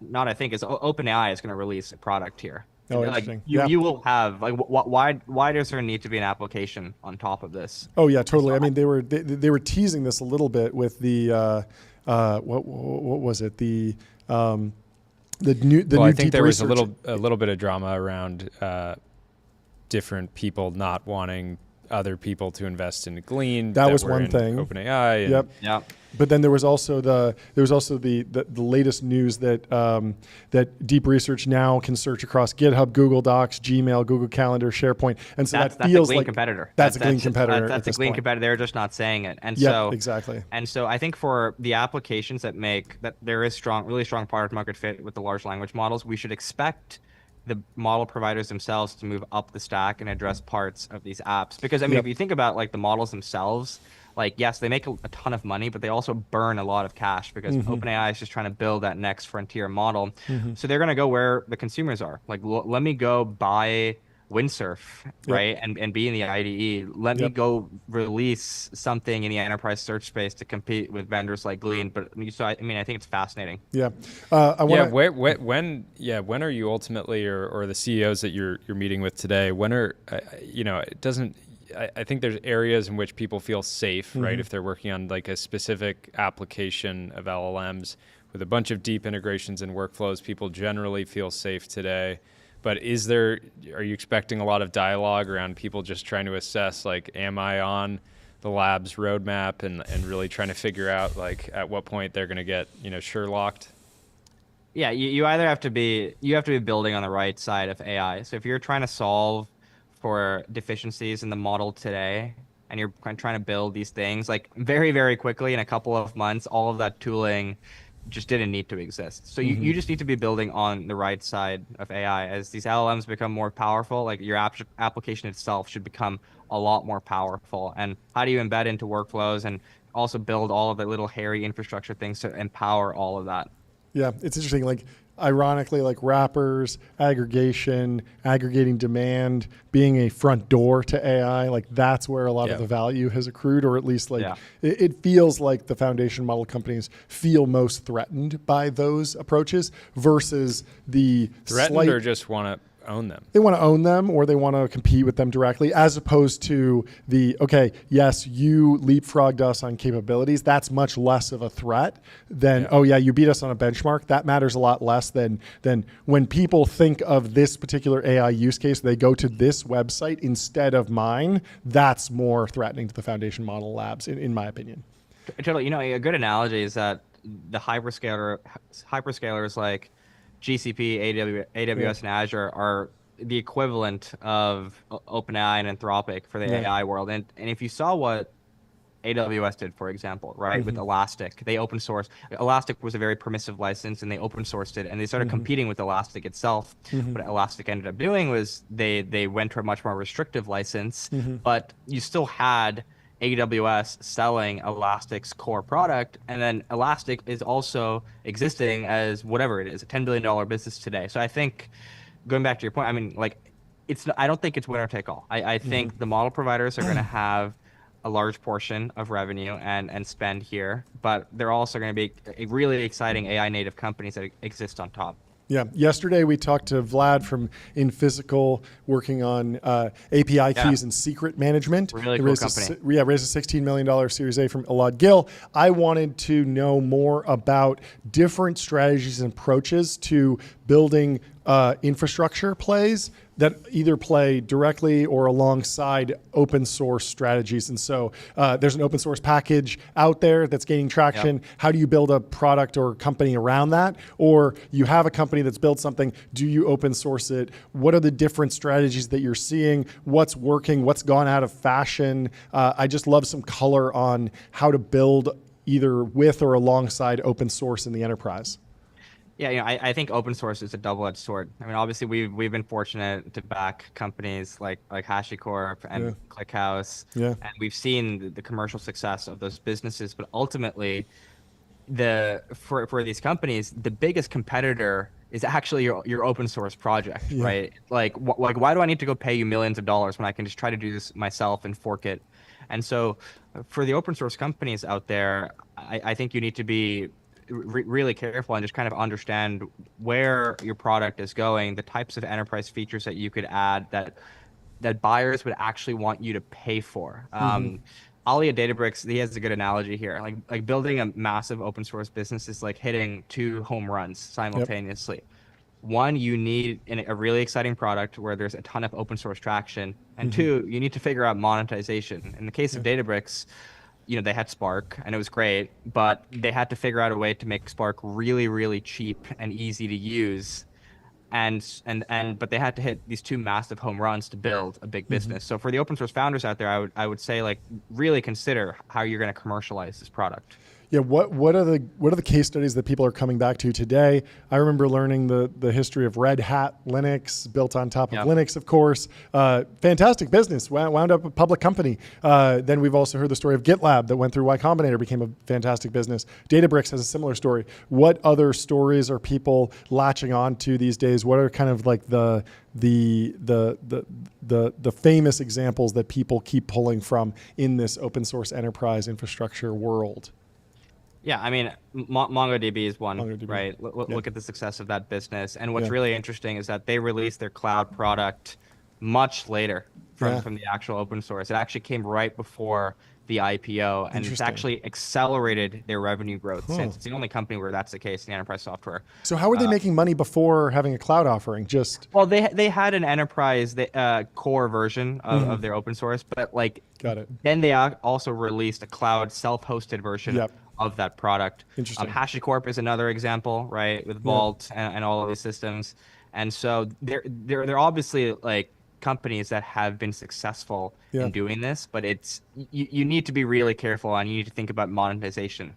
Yeah, it just seems so dangerous because you're building on top of an open source product. You know this is going to be baked into Amazon and Google and Azure like very quickly, but at the same time, you're maybe a founder mode company. You have a lot of really aggressive people that can go and move and launch new features that can just keep you a cut above. And then, the company says, I could get 80% of what I want on AWS, but I want it to be perfect, and so I'm going with you because you're the best vendor.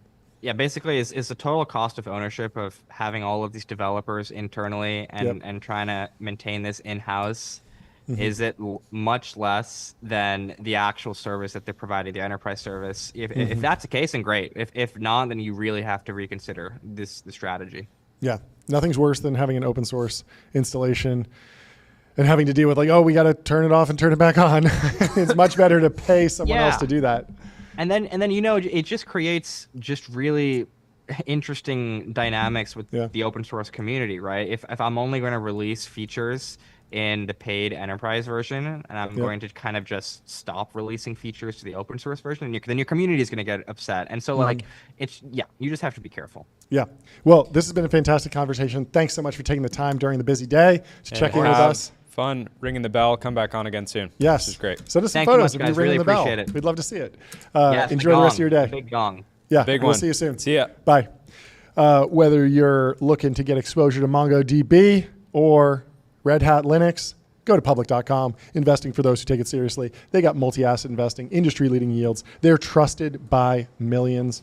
Oh, Jordan, And they interesting. got a new campaign today. How did you sleep last night? Because I went on a whirlwind tour. I fell asleep in my son's bed. So I got That's 2 the worst. hours It of doesn't sleep. pick up It the- doesn't doesn't count. pick up. I need an 8 sleep in his bed, and then I can have Tyler vibe code up something that merges the 2 data sets together. Because I think I got like 9 hours yesterday. I'm feeling fantastic, but I only logged 7 hours on my actual 8 sleep. So I got an 86. How'd you do? I got an 83. That's 2 nights in a 2 nights in a that's 2 row. nights in a Let's row. hear it for John I got Coogan, the sleep master. No one outsleeps me. No one outsleeps me. Don't even try. We got some breaking news from the printer. Deathly ill. We got some. I'm going to be a hand model now. This is going to be bad. Okay, we got some breaking news. Anduril has been placed number 1 on the CNBC disruptors list. Congratulations to Anduril. And Trey Stevens is jumping in on the timeline, taking a shot at Sam Altman, saying, take that, Sam Altman. Gotcha. You suck. Crying emoji. Of course, they're buddies and Founders Fund's an investor in OpenAI, so they're having some fun. It was crazy that Anduril got number 1 because OpenAI has 10 times the market cap at this point, but both fantastic companies. You'll love to see them at the top of the list, number 1 and number Absolute 2. dogs. We should go. We should go through the disruptors list because we have a little bit of time before our next guest. Karri from Linear is joining at 12:45. We have 15 minutes. Let's go through some timeline reaction. Let's go through some CNBC disruptors list. I want to see who's going on. So anyway, to recap the Glean news, they raised $150 million, adding billions to their valuation. They're $77.2 billion valuation now. Very interesting to see them. 7.2, and it was a who's who on the cap table. The CEO Arvind Jain really using the long post feature on X. He gives shout outs to Wellington, Khosla, Bicycle VC, Geodesic Capital, Archerman Cap, Alt Cap, Capital One Ventures, City Ventures, Code 2, General Catalyst, DST, Iconic, Institutional Venture Partners, Kleiner, Latitude Capital, Lightspeed, Sapphire, Sequoia. Everybody's in the deal. This tells me that OpenAI didn't really get their way and not wanting to people to yes, invest so in what Glean. you are referring to is the fact that back in October of 2024, last year, there's an article in Reuters that says OpenAI asks investors to avoid 5 AI startups, including Ilya Sutskever's SSI, sources say.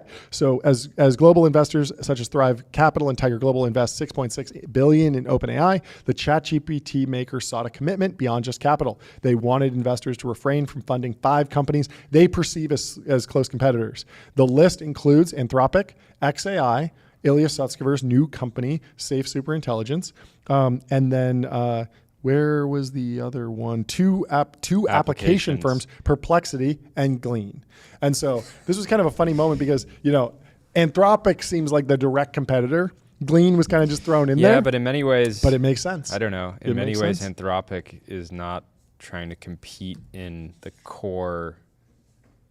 Yes. They're so AGI pilled. They're not trying to compete. They don't have SaaS a voice model. They don't have an image model. They're just focused on that. So, but at the same time, they are competitive. And if you can keep your investors on your side of the table, there used to be like an unwritten rule in Silicon Valley that you only back one company. OpenAI has just gotten so big. They're effectively public company scale now. We are the market. So it's a hard ask to say. Yes. Just don't invest in SaaS, enterprise, other labs. Just don't invest. Just don't invest. Take a year off. Take a year off. Take a long summer break. Get some Anduril shares. Take a 6-month spring summer break. Just put your whole team on getting into the massively oversubscribed round over there. Focus on that. Good luck. Work on yourself. Focus on yourself. Hit the slopes. No more investing. Focus on yourself. Yeah. But this news happened last week. OpenAI said we're rolling out ChatGPT record mode to Teams users on Mac OS. Capture any meeting, brainstorm, or voice note. ChatGPT will transcribe it, pull out the key points, and turn it into follow-up plans or even code. This was taken as a granola attack, but it also plays into the Glean story. So Signal said granola is more of a social company than a B2B company. It punctured a norm. No big player would have taken the risk of recording without permission, but granola beautifully reframed it as productivity, intimacy even. Once the social acceptability shifted, it was inevitable that infra players like OpenAI and Notion would mimic the mechanic under the same pretense.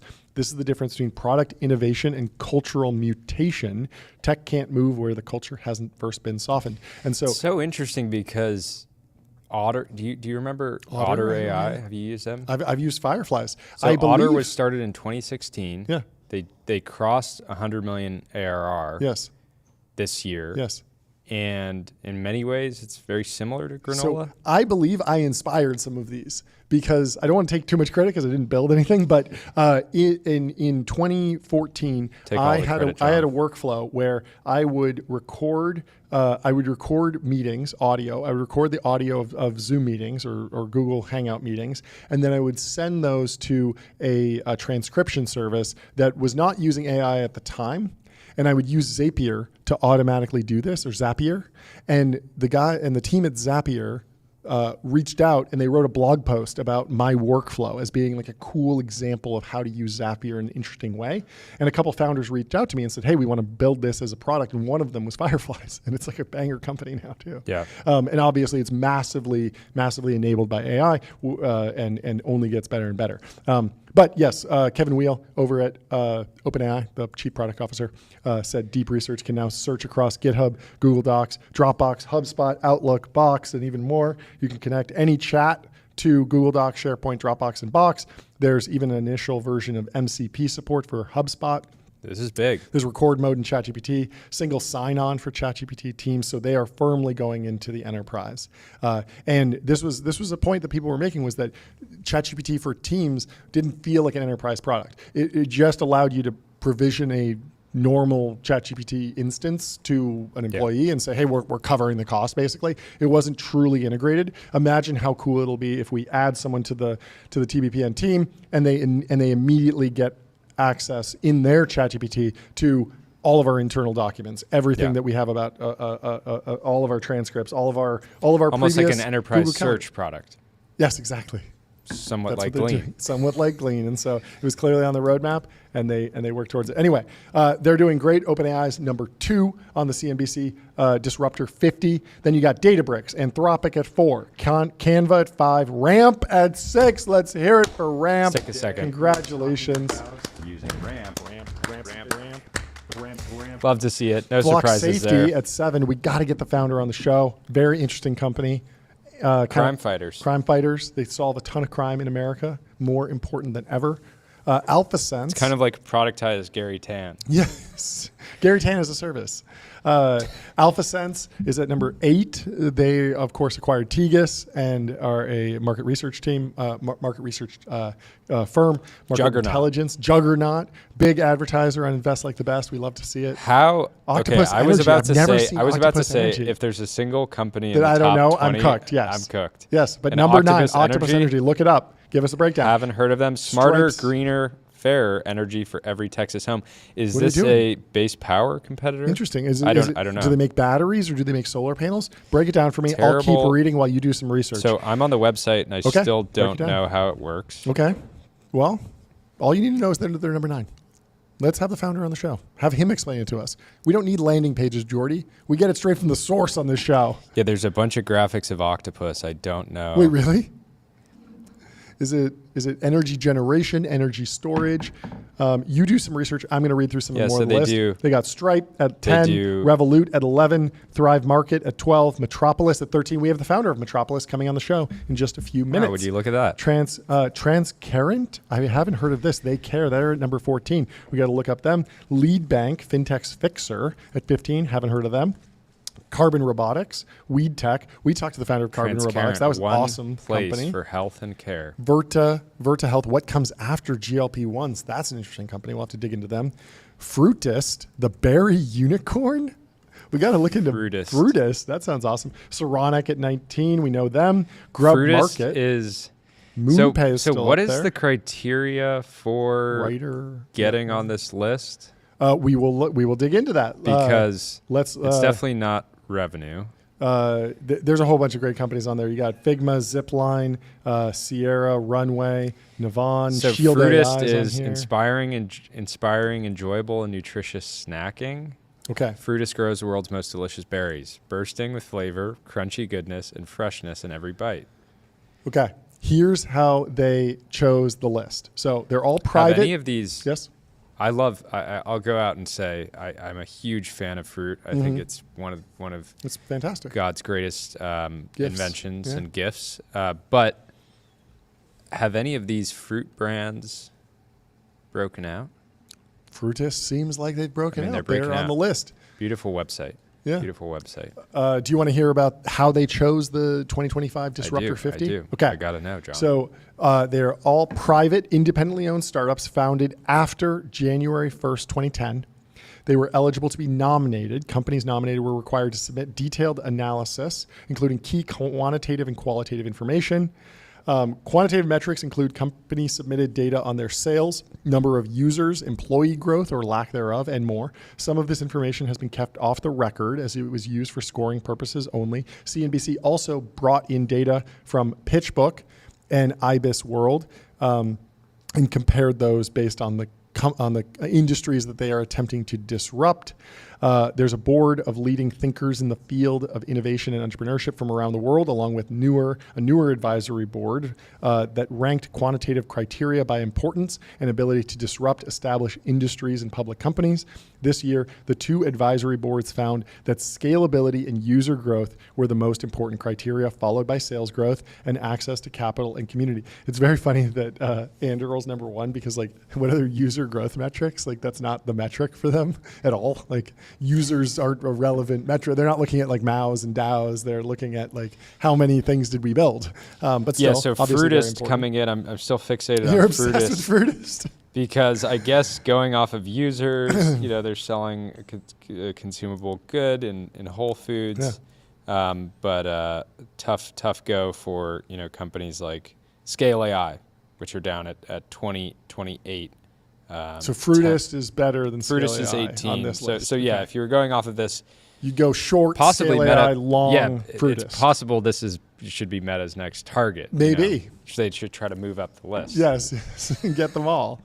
They already have a deal with Anduril. They have an Maybe amazing could get distribution engine. Yeah. Every other ad could just be an ad for berries or fruit, and Yes. I eat these things all the time. And it'd just be a good way to really, they could potentially turn Fruitist from the berry unicorn into a deca unicorn. I love it. A decacorn. We need more food. We need better food. This is a common theme. This makes a ton of sense. So new for 2025, we can compare the way the two different advisory boards considered the importance of the list criteria. While the two boards mostly agreed, the VC group thought that the size of the industry being disrupted was more important than the academics did, with the latter ranking access to capital and community as more important criterion than the group that provides said access. The ranking model is complex enough to be sensitive to these differences of opinion, and perhaps more than ever, it makes good on the concept that companies must score highly on a wide range of criteria to make the final list. Nominated companies were also asked to submit important qualitative information about themselves, including descriptions of their core business model, ideal customers, and recent company milestones. A team of CNBC editorial staff, including TV anchors, reporters, and producers, and CNBC.com reporters and editors, along with many members of the advisory board, read the submissions and provided holistic qualitative assessments of each company. In addition, the VC Advisory Board assessed a small group of finalists as an additional component of the qualitative review. Specifically, we asked the VC group to assess some of the companies that would, if selected, be making the list for the first time, as well as to help in the consideration of high-scoring early-stage firms, a group with lower valuations but promising part of business the model. criteria, they didn't want the top 25 to all be enterprise SaaS companies because it's not good for ratings. It's not good for ratings. It's not good for ratings. So only 11 of the 2025 honorees are pre-ChatGPT CNBC disruptors, but most of that group, Anduril, Databricks, and Canva, chief among them, the embrace of the new era is what has kept them here. And so there were 19 first-timers in either 2023 or 2024. Companies are moving up. They're moving down. But it's an exciting list. Who else sticks out on this list? We got to get some of these folks on. A Better Ride to School from Zoom. Wabi, How Self-Driving Trucks See and Learn. That seems interesting. Apptronic, 5 feet, 8 inches, 160 pounds, all robot. Haven't seen them. Harvey's on the list, lawyering up AI. They got good pithy phrases. Good lines. Here. Notion, project management. Okay. We got project management for your projects. That's kind of an odd one. Yeah, not the strongest. A bridge, getting a doctor's note. Isusu, treating renters like owners. Shield AI. We have the CEO on. Interesting. Well, very fun list. We love a good list. We're now that Conrad's out, the Midas list has fallen from grace, and we need new lists. But congrats to Anduril, congrats to OpenAI, and congrats to everyone that made the list of the CNBC Disruptive 50. One thing's clear: you got to be an absolute dog to get on this list. Yes, you do. Well, we have Karri from Linear coming in the studio. Get the in gong just a ready, minute. John. Why don't you hit it? I will hit it for him. We're gonna hit it Welcome a few to times. the stream. Karri, Give us the numbers. before you dive in, give us the numbers first. How much did you raise? 82 million. Oh, low dilution round at $1 billion. Congratulations. We love to see it. A lot of people would have said, this was maybe an unlikely round. You guys have been very, very efficient, but it's a testament to Proving the haters wrong. They said it couldn't be done. Well, they said it could be done. Yes, of course. They said Karri wouldn't do it. No. Wouldn't do it. Anyway, it's great to have you on. congratulations. Massive milestone for you and the team. How are you feeling? Yeah, feeling great. And yeah, I think it's definitely like one of this, like, I think like all of our rounds has been kind of like interesting because since I think the seed round, we haven't really needed the money. So each round is kind of like we're doing something different or we're signaling something to the market. So it's a little bit always like strange to do these rounds because like I think like often like you celebrate it as a way to be able to do something more. And I think like in the end we will do something more, but also that like not a lot of changes. Like we still keep billing for the customers and the things we're doing. talk about maybe some of the last rounds, how they were unique, and what makes this round unique. Yeah, I think we also like done this like interesting thing where we have kind of doubled down on each of the investors. So Sequoia led our seed round back in 2020, and then we did a Series A with them, I think 21, and then we did a Series B with Accel in 22, and then now 2 years later, or like about 3 years later, we did a Series C with them. So There you go. I think that there's also like I remember when I was talking to back in the day, like around the seed round, to a lot of seed round investors, and I think like they had this like they create this fear that these platform funds can be challenging and like there can be this signaling risk and all kinds of things. And I don't know if that's really true, or I don't even know like when that has happened, but I do know that it's kind of like interesting when you are working with these platform funds. They can like double, like kind of like lead 2 rounds in like kind of sequence.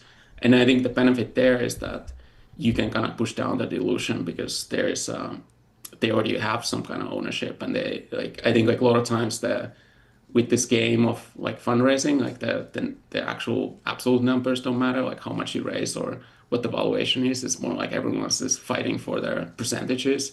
Ownership, and so yeah. if you kind of like work with the same investors, you have more like, I don't know, leverage or there's a little more like flexibility on those percentages. Yeah. I mean, it makes sense. It also makes board construction easier because you're not adding 25 different board members from every fund. On the platform fund thing, I mean, it's clear that like that narrative came out of like kind of the Clubhouse era where the company got marked up multiple times by the same insider, and the metrics didn't really meet that.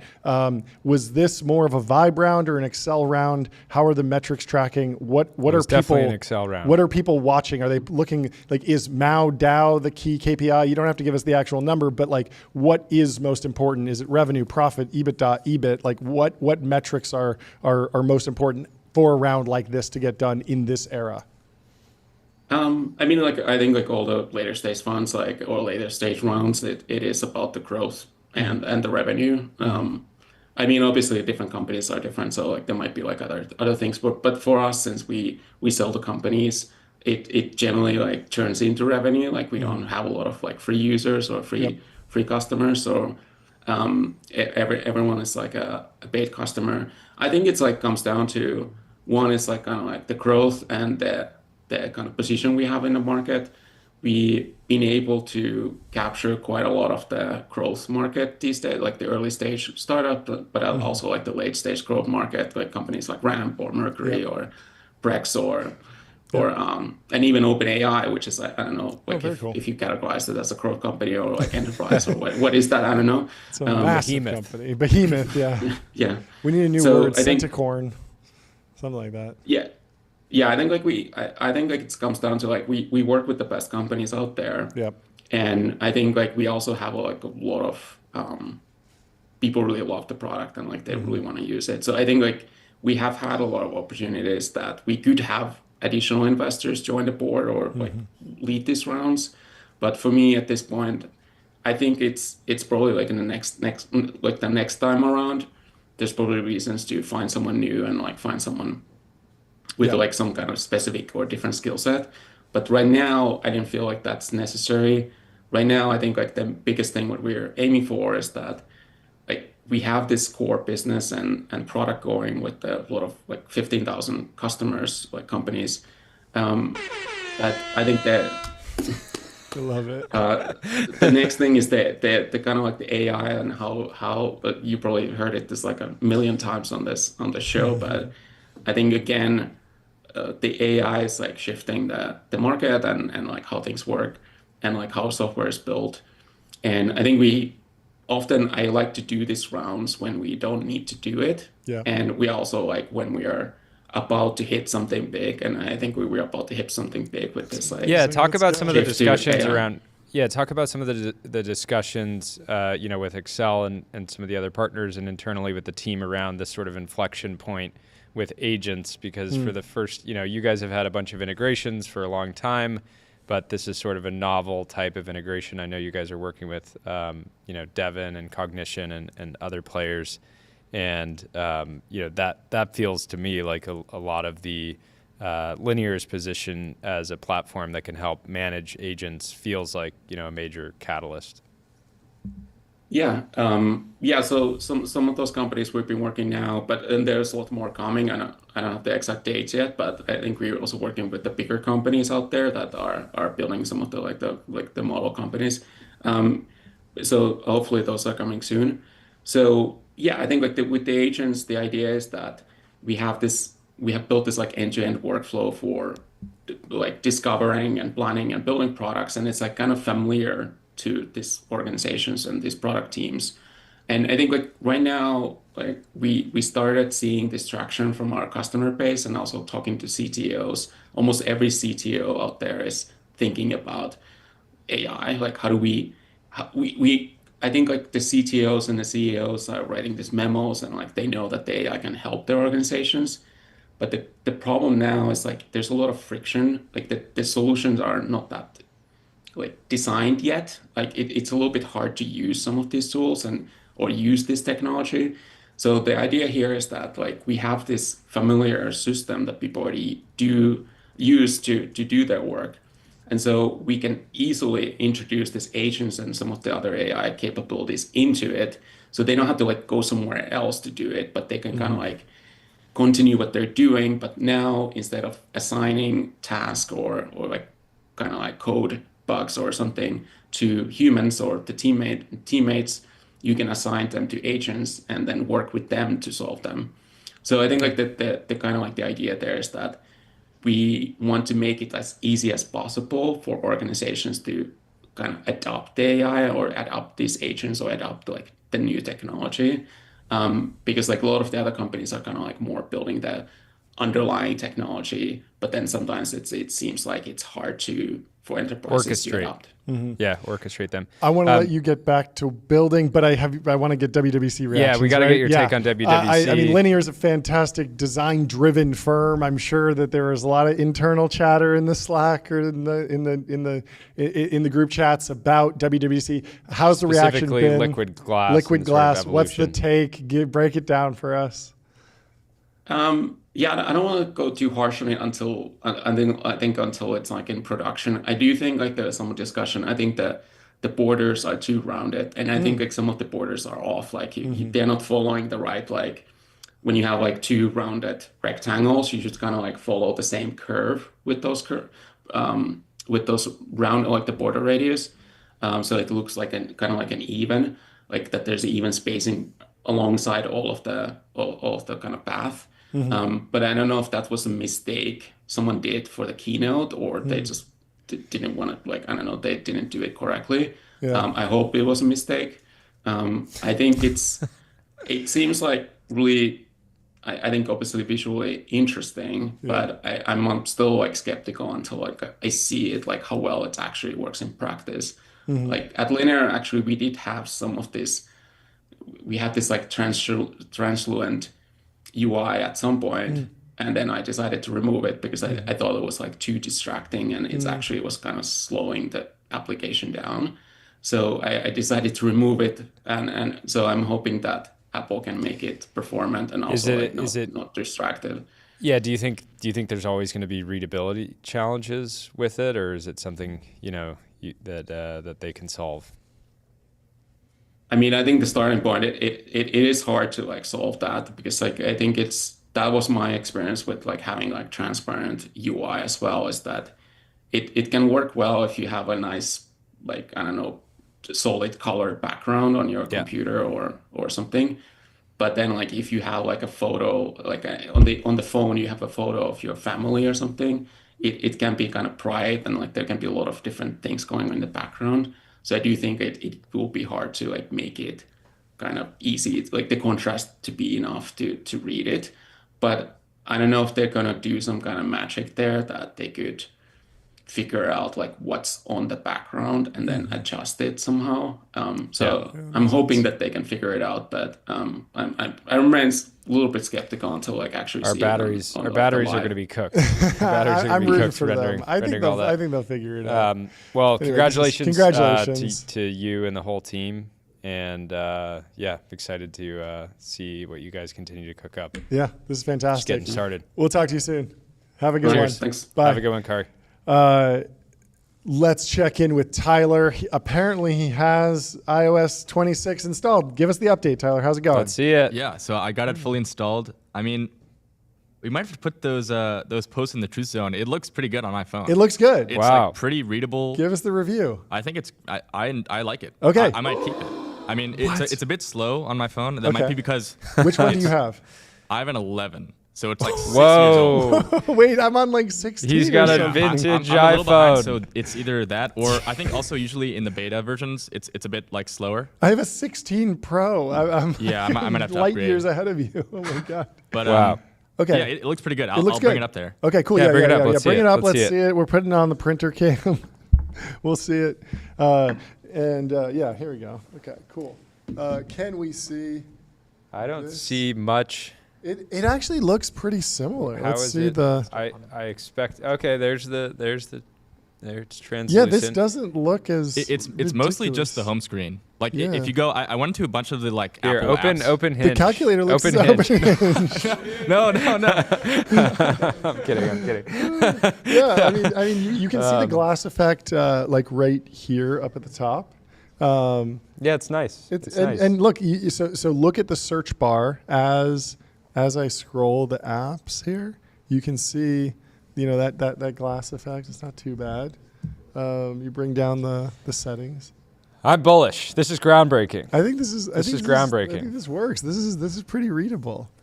Anyway, thank you for volunteering. We'll have to check in with you over the next couple days. We're and see sorry if the bugs if are it getting worse. destroys your productivity, but you're cracked. So You're cracked. you'll figure it out. Anyway, Thank you, Tyler. Apple's going to be pushing this pretty hard. They got to do some out-of-home advertising. They That's gotta right. they got to get on AdQuick.com. Out-of-home advertising made Apple. easy and measurable. Drop the Genmoji ads. Market by every single Yep.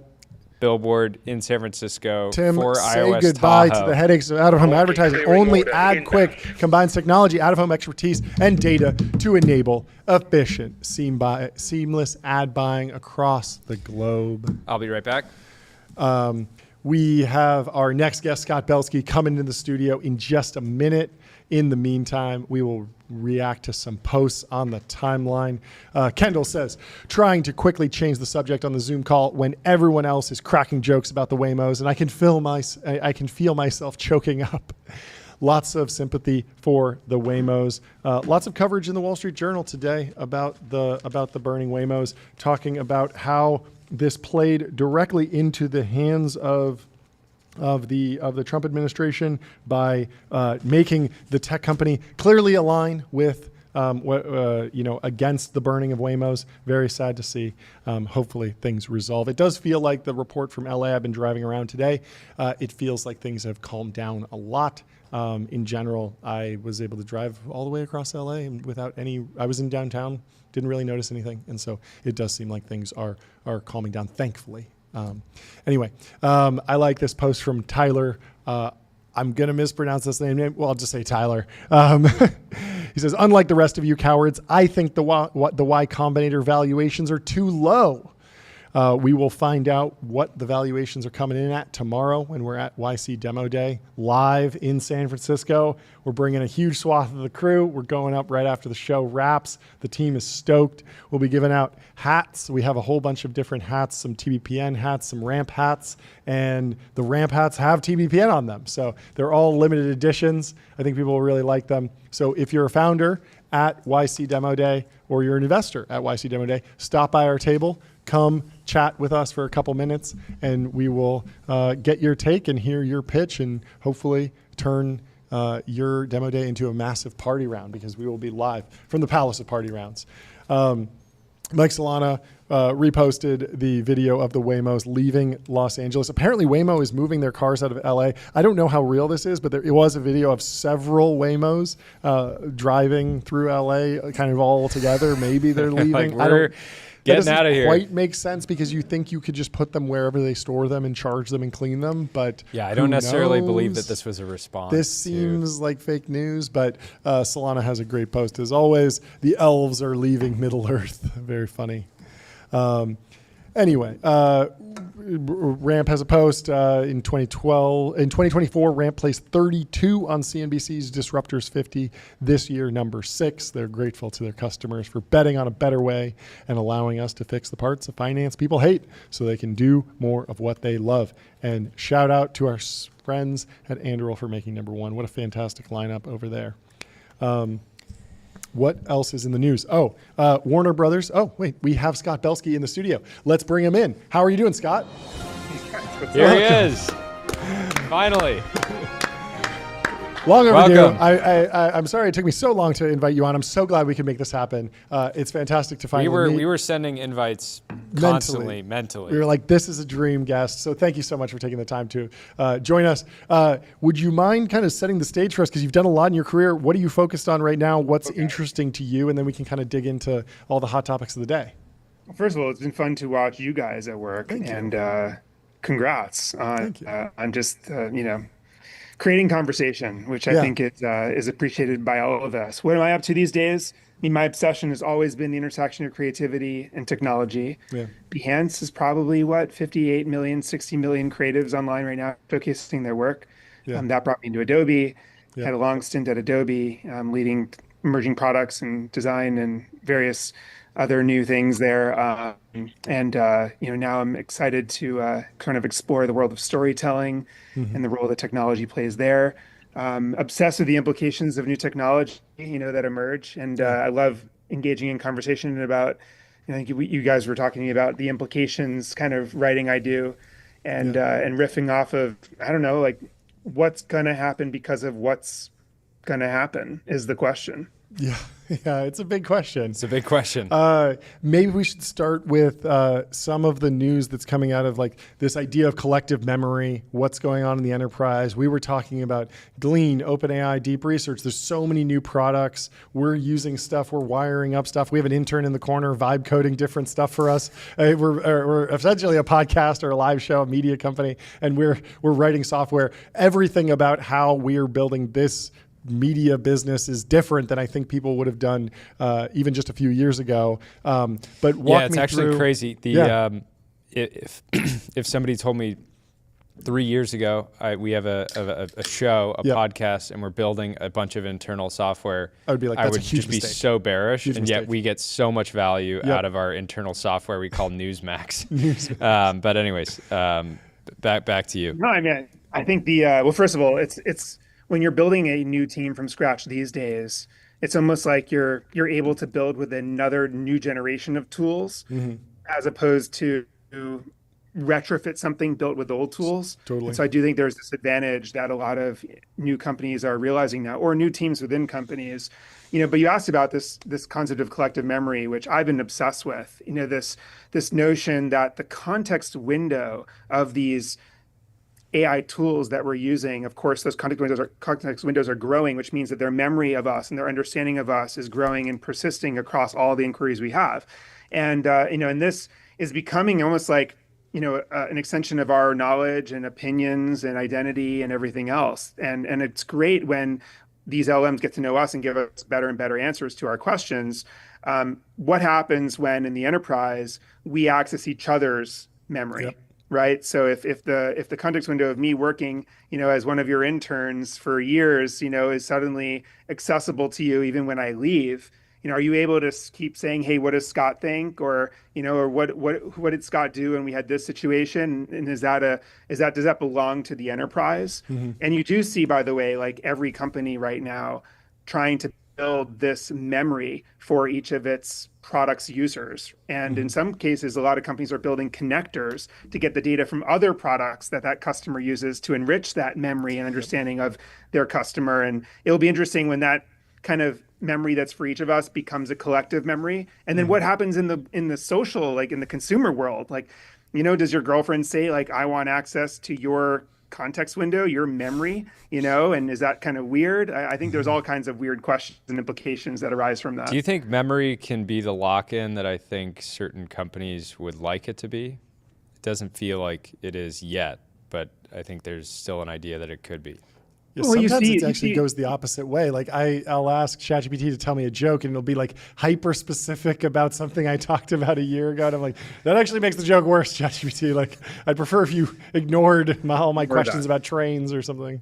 Well, that could be in the prompt, right? Yeah, exactly. I feel like, you see OpenAI launch the ability to log into tools with OpenAI. Yep. And, when I saw that, I was like instantly thinking, gosh, that's a way to enrich the personalization. I do think personalization effects are the new network effects. What we used to talk about in terms of the moat that companies would have with a network effect today, I do think they will have with personalization, and that is a direct outcome of the memory and extended context window and all of the data, that they can get to give us a personalized experience that no one else could ever give us. But you're right, like there are other ramifications of that, if you're too well known. I asked OpenAI the other day, what I didn't know about myself, and it told me that you're a real hypochondriac. And I was like, well, I didn't know that about myself. So. That's funny. I want to know more about this idea of collective memory in the enterprise. What? Sorry to interrupt, but it's an interesting thing where like the model is effectively trying to do pattern recognition. And it just identifies something that is... It's like, you ask a lot of questions. It's like, yeah, because you're a question answering machine. Yeah. Like, that's not me, that's you. But on the concept of like creating a collective memory in the enterprise, I've noticed that even though we are this new company that's starting from scratch, total greenfield, we have still not been able to go all in on one walled garden. We have Gmail. We send a lot of iMessage groups. We also have a Slack that, we are interfacing with different people on. That's a Salesforce product. And so I'm wondering if, there's been, Eric Mikovsky was trying to build Beeper, this product to let you create one unified messaging interface. That was a real struggle because every major company was like, we will not let you break our walled garden. We're not really there yet, and it seems like most of the companies are playing ball with MCP servers and the like. But what do you think the big dynamics of the big tech companies will be like once they realize that, hey, maybe if I don't want to let the fox in the hen house? Well, I think you're forecasting a bit of a, call it a data war, in the years ahead, where everyone's going to leverage each other's APIs and start to pull all the data, in, and there are going to probably be some backroom board level bilateral negotiations where it's like, well, let's not cut off Slack because we don't want them to cut off us. So we're going to let them, and may the best model win, right? With the data provided to it. So, but that means that if the data becomes sort of readily available across the board from all of the connectors that are made for all of the products we use. And to your point, if you've built the network, your company with all these different products, that's fine because the data is all stored probably in one of 3 or 4 clouds, and you can just instantly access all of that data, use AI to see it as structured data, and then be able to have AI apps built on top of it. And you don't even need to care what actual products create the data, as long as you have access to all the data. But then the question is, what are the moats, right? I think one of them is the personalization layer that we talked about just now, and that context window becoming ever more important in the product. I think another one is permissioning, like in the enterprise especially. Permissioning is freaking hard, right? To know exactly who's allowed to ask what question and get what answer, or what column of information that might relay itself to that answer. That is a very, very hard thing to crack. And I do believe that the enterprise products that have really incredible permissioning layers and products that allow people to control and access permissioning, will also have an advantage. So, I mean, and then in the operating systems, we talk about operating systems in the consumer world with your iOS or Android person or whatever, and that's the operating system. Those operating systems, like if they can't figure it out, well, shame on them. Like they literally own the top layer of everything underneath, and they should be able to manage our attention and our needs with AI at that level. But what are the operating systems of work? I think there's going to be another war played around those operating systems. One might be the browser. I think one might be the way that projects are managed. Different functions of the enterprise might have different operating systems, and people are going to be fighting to own the top layer of those. Yeah, I wonder if that's like almost a bull case for data lakes becoming more of a mid-market or early stage product, because like I take your point about like the deals between the large tech companies just kind of happening behind the scenes, but at the same time, I'm just like, there's gonna be friction. And I just know these companies like, yes, I can export all my data from Facebook if I click 12 buttons and do it every single day. Like the API is not fully there for a lot of these products. And so I wonder if more and more people are gonna be saying like, even for my personal life, I wanna be able to funnel everything into a data lake that then I can drop my own AI on. And I don't necessarily want lock into one AI tool right now. I'm wondering how that will evolve. I don't know. Yeah, I mean, we're going to see this in consumer too. It'd be really nice right now if you could describe in ChatGPT, hey, go find this image and then make it a Studio Ghibli, right? Sure. Or make it like an impressionist painting, Yeah, right? yeah. And obviously there's that kind of barrier. Yeah, wall it just today. feels like the big tech companies want they're fine having lock-in, and like you see this with WWDC, like the Siri button cannot be remapped still.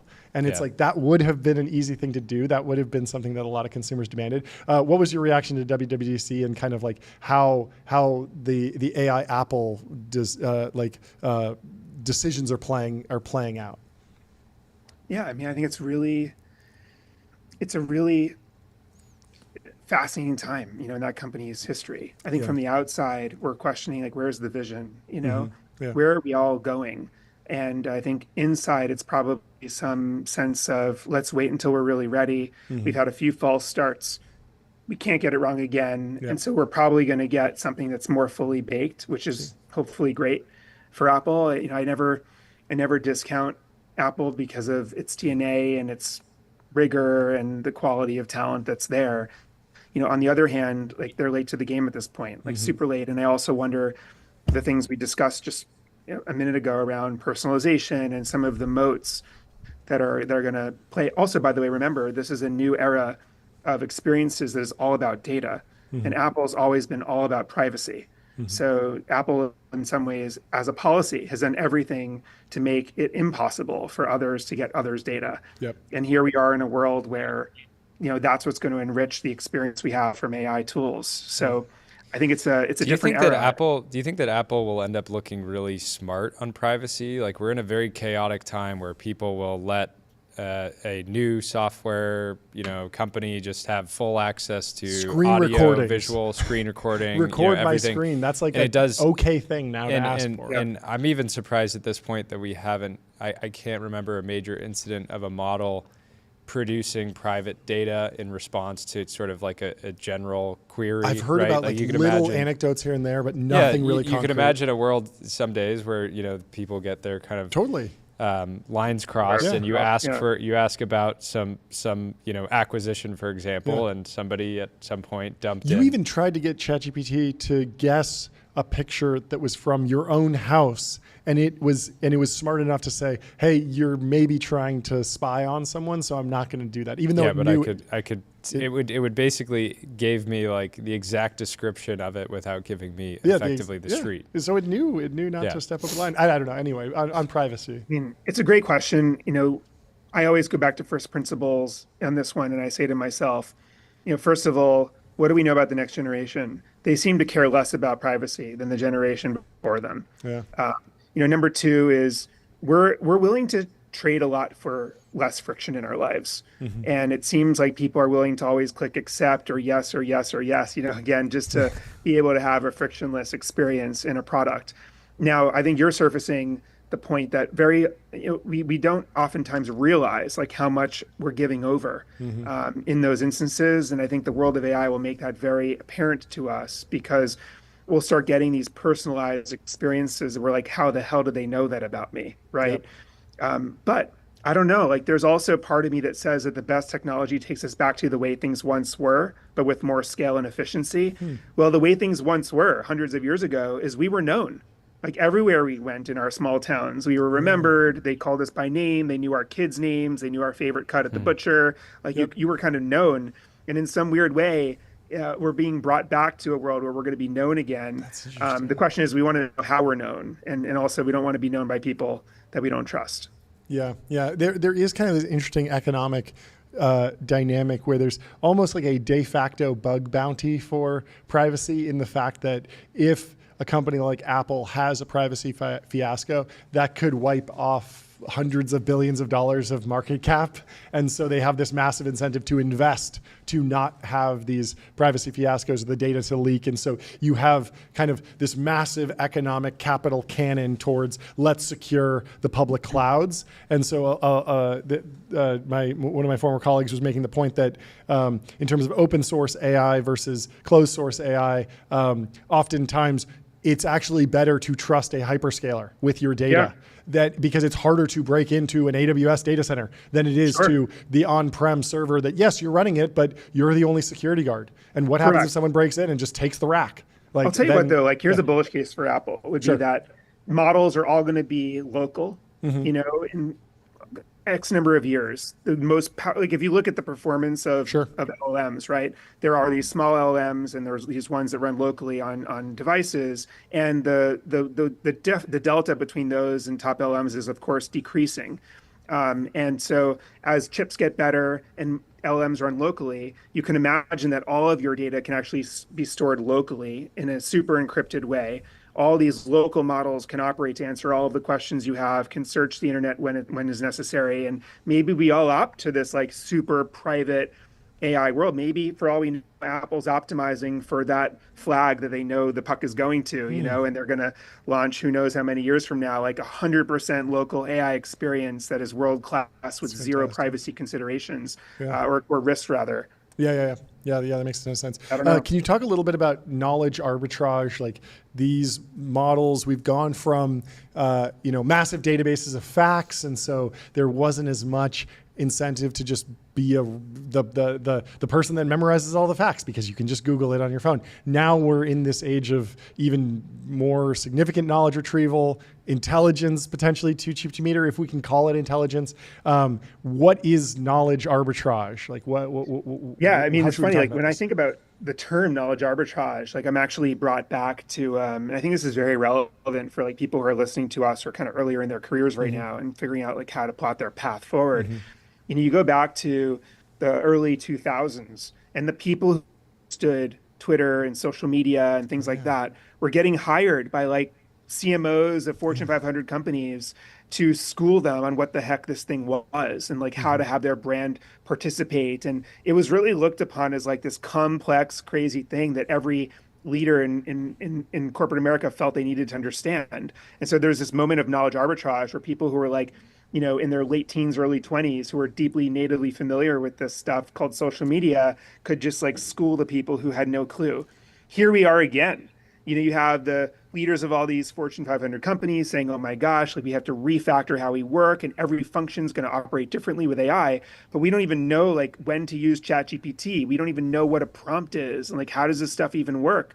And so once again, these like very young people who got through college using ChatGPT and talked to ChatGPT about their boyfriend or girlfriend issues or whatever else, like it's native to them. And so I do think this knowledge arbitrage moment, you know, is here and the window's open right now. Yeah, it's funny that there's this massive fear from young people around how the job market is evolving, or jobs getting killed, or whatever. And at the same time, it feels like social media didn't reinvent every part of a company.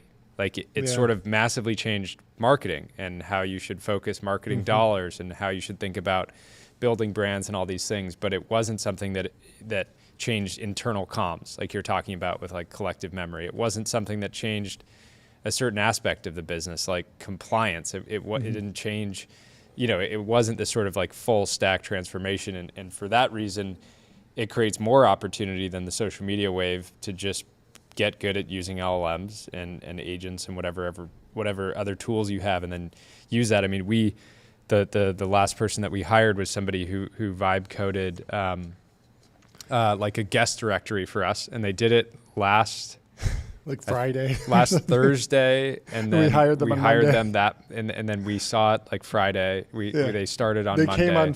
They came. And They it was- did on and it Thursday. was- They came out on Friday, and we had them start And just on by Monday. demonstrating the ability to leverage these tools and Yeah. create a product that was a V1, but it was a solid V1, and it was just a super easy decision to be like, yeah, you should join the team. So shout out to Adam. That was But like 48 hours work though. That's like incredible. Yeah.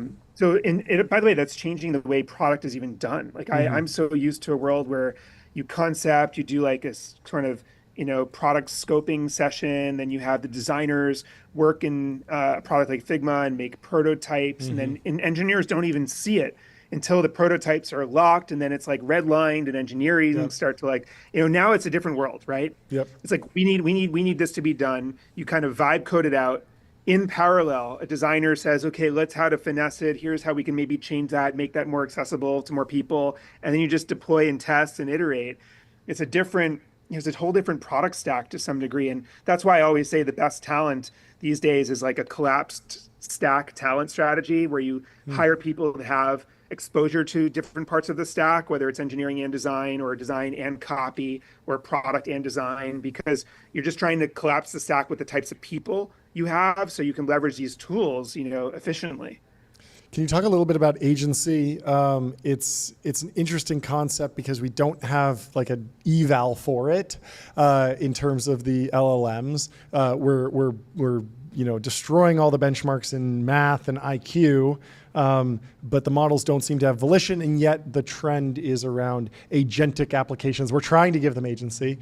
It still seems like there's some sort of combination of uniquely human traits that seems to be increasingly valuable. How are you defining it right now?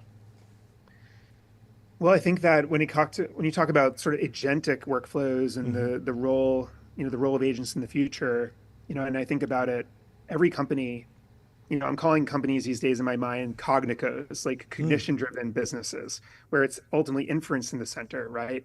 And there are the functions of a company, which were once accounting and legal and design and like all these different functions, are going to be AI tools that are running, AI agents basically that are running that function, or a collection of agents doing different aspects of the function, which then begs the question of what's the role of the humans. I think we are the orchestration designers and orchestration engineers. We're like orchestrating how these agents work and how they work together. And we're also developing and enforcing the rules by which they work. Because remember, these agents are told what to do and they're rewarded based on doing it. They have to be working within a subset of rules that need to be administered and enforced to some degree by humans. So I start there. And then I start to think, okay, so what are the functions of every organization going to look like? And then that dictates like what kinds of tools or agents are empowered to, quote unquote, take agency in those functions. But I also want to say that when you say agency, at first I think of like the human, the human getting We still agency. got it. We still got it. We gotta exercise our agency and our taste more than ever before these days. And the days of us kind of getting a prescribed job function and sticking to it, that is like the death bell of a career these days. Yeah, totally. As soon as it can be defined, it can be reinforcement learned against. Were you surprised at all about the concept of taste coming into the discourse, the Silicon Valley discourse? It feels like one of those things. It actually reminded me of when venture capitalists discovered the creator economy in 2020 and 2019, but it was a trend that had been happening for like a decade at that point, where people were creating content online and turning it into a business. And then all of a sudden people, I think, saw a statistic that was like, look at this, look how fast this category is growing. We should invest a bunch of dollars there. But in many ways, I feel like taste has always been a key part of our industry. And if you look at a lot of the best companies, they don't all look the same, but they have people that run them that have taste that sort of gets applied in many different ways, whether it's hiring all the way through, obviously, the visual side. I am brought back to just earlier in my career, it was all about what skills you had, right? And the resume would always, were you good at PHP or JavaScript, or could you wrote code in Python, or whatever the case might be? We come from a world where skills like were the hardest things to achieve and the most differentiating things for humans, right, in a project. Now, as a lot of the skills have been offloaded to compute, now it's like, well, what's left? Like taste is actually one of those things that is definitely left, right? And so I think that the fact that everyone's sort of focused on taste these days is more of a commentary on how less focused they are on skill. Yeah. And how much confidence they have in all these models and coding tools and everything else. Can taste be taught, though?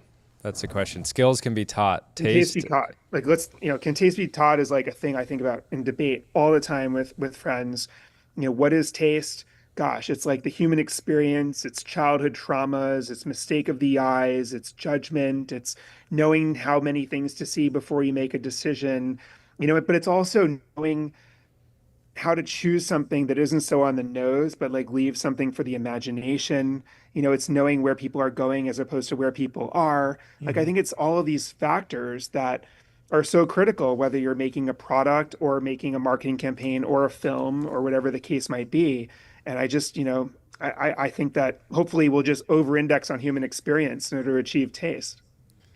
Yeah, it almost feels like just independent thinking, confidence, like you can maybe develop. No, but just it's by being independent around. thinking that elicits a collective response that you want in some ways, right? I mean, I think of this in the context of how companies get attention. There's a lot of different ways to get attention. Some ways tasteful. Some ways are tasteful and elicit, I know what you're thinking of. a positive response. Others get, a lot of attention, but a sort of visceral negative reaction, and taste in the context of social media algorithms and timelines is like such an important question, because it's really easy right now to instantiate something, but not to. Yeah, it's fascinating. Yeah, taste too in the context of AI slop, right? There's tasteful. I always keep coming back to the Harry Potter Balenciaga video. I feel like that was, it had the aesthetics of AI slop because it was AI there were generated. Issues with it, and yes, but it had the touch of a human to think of combining those two.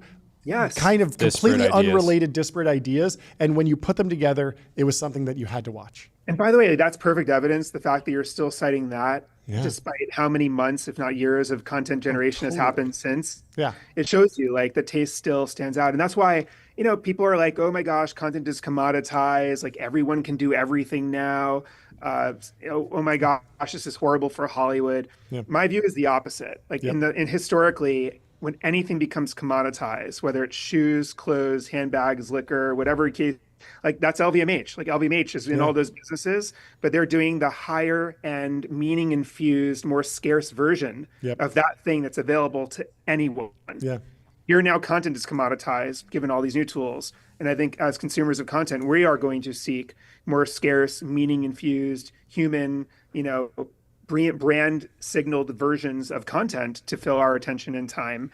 And so I think that's a great example. It doesn't matter how it was made. It matters, whether there's meaning in it. I even knew how the tools, I knew the tools that were used to make the Harry Potter Balenciaga thing, but I couldn't come up with a unique idea that would go viral. And so I went to ChatGPT and I said, here's why this worked. It worked because it was inspired and it combined two things that were so disparate. Think of another thing that could be iconic like that, and it couldn't do it at all. It came back with famous. Exactly. It wasn't there. That inspiration still needs to strike. Jordan, do you have your last question? Speaking of Hollywood, did you see Mountainhead, the new Jesse Armstrong film? Have you seen it yet? I haven't seen Mountainhead yet. No. Okay, you should. If you don't enjoy it, they're really cooked. But it's Jesse Armstrong from Succession, making this film. The high level concept is some. It's the all-in podcast. Yeah, you could say that. But the thing that I wanted to get to is basically the part of the overarching narrative is that deepfakes have gotten so good that they're causing global chaos because people don't know what's real, and then they're seeing video and sort of acting on that video. I wanted to ask you in that context or just generally about the progression of video models and how you're thinking about, if VO3 what do you expect from things like VO4 and new runway models and any? I'm assuming you're looking at everything internally at let me just two comments, like one on video models and then deepfakes real quickly. On video models, I mean, this is like a consistent slap a hand game, right? Where, oh my God, this is the best model. And then VO2 comes out, and then Sora, and then Runway, and then VO3. And it just keeps piling up. This is great for anyone who makes stories because these models are becoming better and increasingly commoditized. However, it's, would I want to be the model, that's competing in that increasingly commoditized and not as great, quality sort of vector? Probably not. So that's comment number one. On the deepfake situation, it's interesting, like these new websites that are coming out where you have these, like anyone can make a deep fake with Trump saying whatever.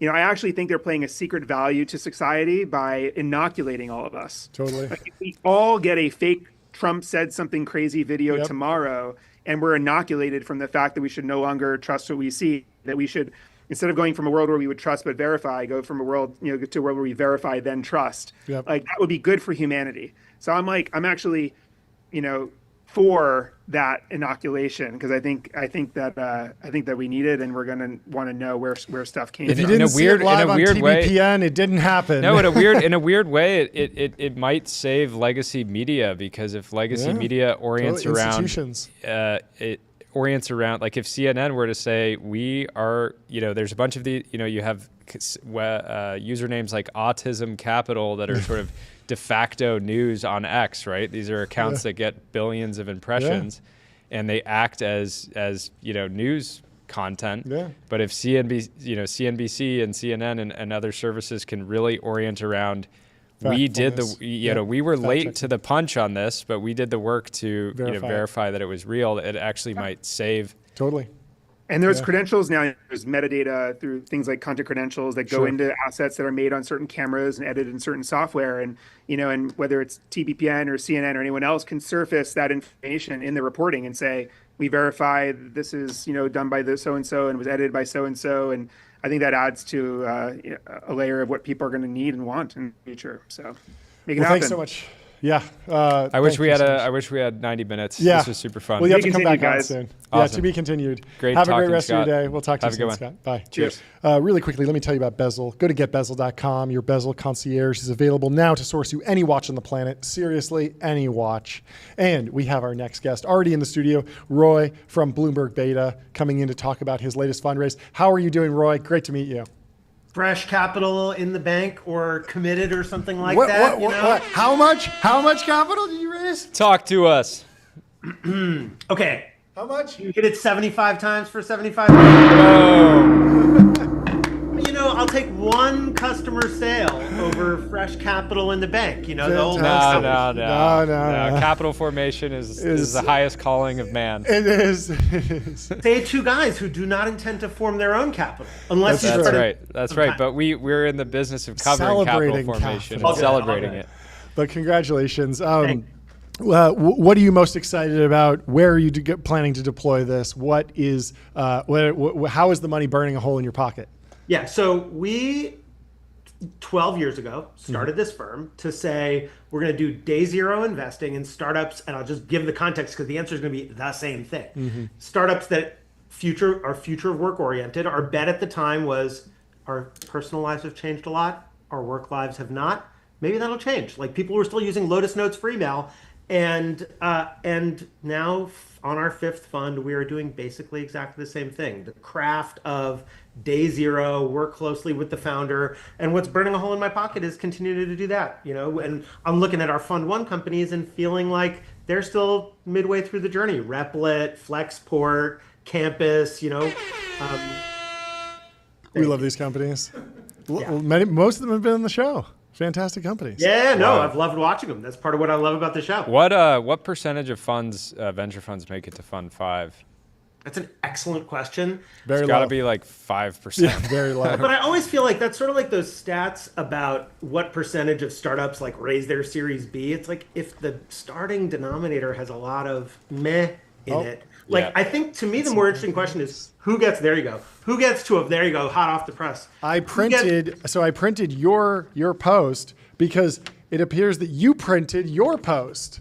I don't know if you can see this, but you We're going printed meta. It's a print of a print. LinkedIn, I think a LinkedIn post, and you marked it up. You said, today we're announcing our next fund, our fourth, and you just crossed it out and put fifth. And we respect printing out posts here, so I just wanted to. The idea was inspired by this thing I stole from Congress when the Republicans blocked a Democrat Supreme Court nominee, and then it went around the other way, and they literally just crossed out the names and put in like Schumer to McConnell. It's like, it is the same. So I think the more interesting question is, who gets to a fund 5 or whatever fund size without trying to gradually expand AUM? Like it seems like so many of the VC firms out there, and we love working with them, are just in the AUM expansion business. Yep, the big AUM scare me personally. I looked it up here. According to ChatGPT, there's probably a 50% chance it's hallucinating, but it's estimating it less than 5% based on PitchBook and Cambridge Associates data. I mean, here you say you aspire to be the most transparent investors. What does transparency mean in the context of a venture fund? Yeah, do you tell the founder, look, we clocked you at about a 15% chance of success. It's a bet we're willing to take. We do try to tell them how exactly we're thinking about it. But here, go to our website right now, those 2 laptops you got in front of you, and then you'll tell me what. But which is to say, when I was a founder, so before this, I started a company in games. Yeah. And you drive down to the 280, end up in an office on Sand Hill Road, and in the first 3 minutes of the meeting, the person would be like, oh, but you're not a fit for us. We don't do this. And it's like, well, why on earth did we just do that? And we're an attacker. We're coming into an established industry. And we just asked, are there things the industry does that we can flip the bit and do the other way? And so the industry seemed very opaque at the time. It's a lot less true now. And we're just like, can we be as transparent as possible? Can we put in valuation? Can we put in diligence questions? You can actually get our long form actual deal documents from our website. And the point of it is not transparency for transparency's sake, although that's a very Bloomberg idea about transparency. It's just founders are our customers. We want them to not waste time guessing what we do. And so if they can disqualify out by seeing we don't do that thing, great. Better for everybody. We're big fans of Bloomberg. Great. We read a lot of Bloomberg pieces on the show. What is the actual relationship between the fund? Do you have your terminal subscription yet? No, we got to get one. This is my go-to terminal every day, the Wall Street Journal. But we do have Bloomberg subscription, and we got to get a terminal. And we've had a bunch of Bloomberg folks on the show. You're like the 5th Bloomberg affiliated person. We got Joe Weisenthal, Tracy Alloway. We got Shirin Ghaffari coming on the show. Bigger brains than me, one and all. But what is the relationship between the fund and Bloomberg as a whole? Obviously, Bloomberg does a ton of different stuff. What does that look like, and how has it evolved? The company is the LP in our fund. Period of end of story, full stop. We are not a strategic investor. So unlike a bunch of other corporate backed funds, we're not trying to find some startup that's going to be a Bloomberg partner. Bloomberg wanted to understand what was happening in the world of startups. The argument was best way to do that is give startups what they need, which is just money. Yeah, that makes a lot of sense. Cool. Talk to me about deployment of the fund. Is 75 million? That's a lot of smaller checks. Are you holding back some for pro rata and scale up? Like, you know the line about like, tell me the fund size, I'll tell you the strategy. Part of the reason why we've kept our fund size where it is we want to be as early as possible. And so I can't remember the exact number, but it's something like most funds, their first check ends up being something like 75 basis points of fund size on average, and we end up a little bit around there, slightly bigger. We do, we reserve for follow-ons, but then we also have an opportunity fund, because what we realized is we wrote some big checks from our core fund into some of our winners. We wrote a big check into Replit at one point, company Newfront. And it's like, well, if we're going to do that, we might as well have the capital to do that reliably. So we've got an opportunity fund. Yeah. At the early stage, are you trying to pick a winner and then not invest in competitive companies? Like, how do you think about that? So very old school on all this stuff. My view on competition is competition is in the eye of the founder.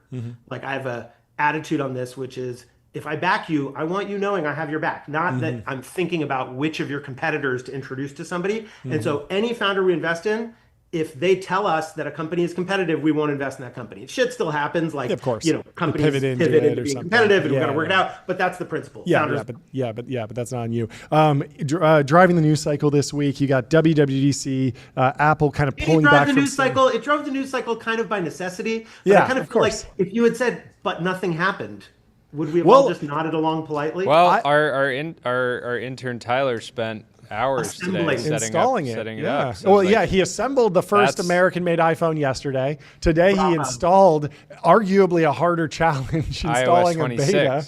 iOS 26. But I mean, there is a bit of a narrative for startups there in the sense that if Apple is truly pulling back and not going to steamroll the startup developer community in terms of AI-based apps, that could be a potential boom for, we could see another rise of a mobile-esque era where AI companies are building on iOS in a little bit more friendly territory than it's been in the past. Obviously, there's the Fortnite decision and discussion around the App Store. What are you seeing that's interesting? Or just what else is driving the news cycle for you? Well, no, so I do think, look, Apple has to be an attacker on AI. You've pointed out the way that the privacy first philosophy makes it a lot harder for them to do AI, and AI developers who go there talk about running into that internally.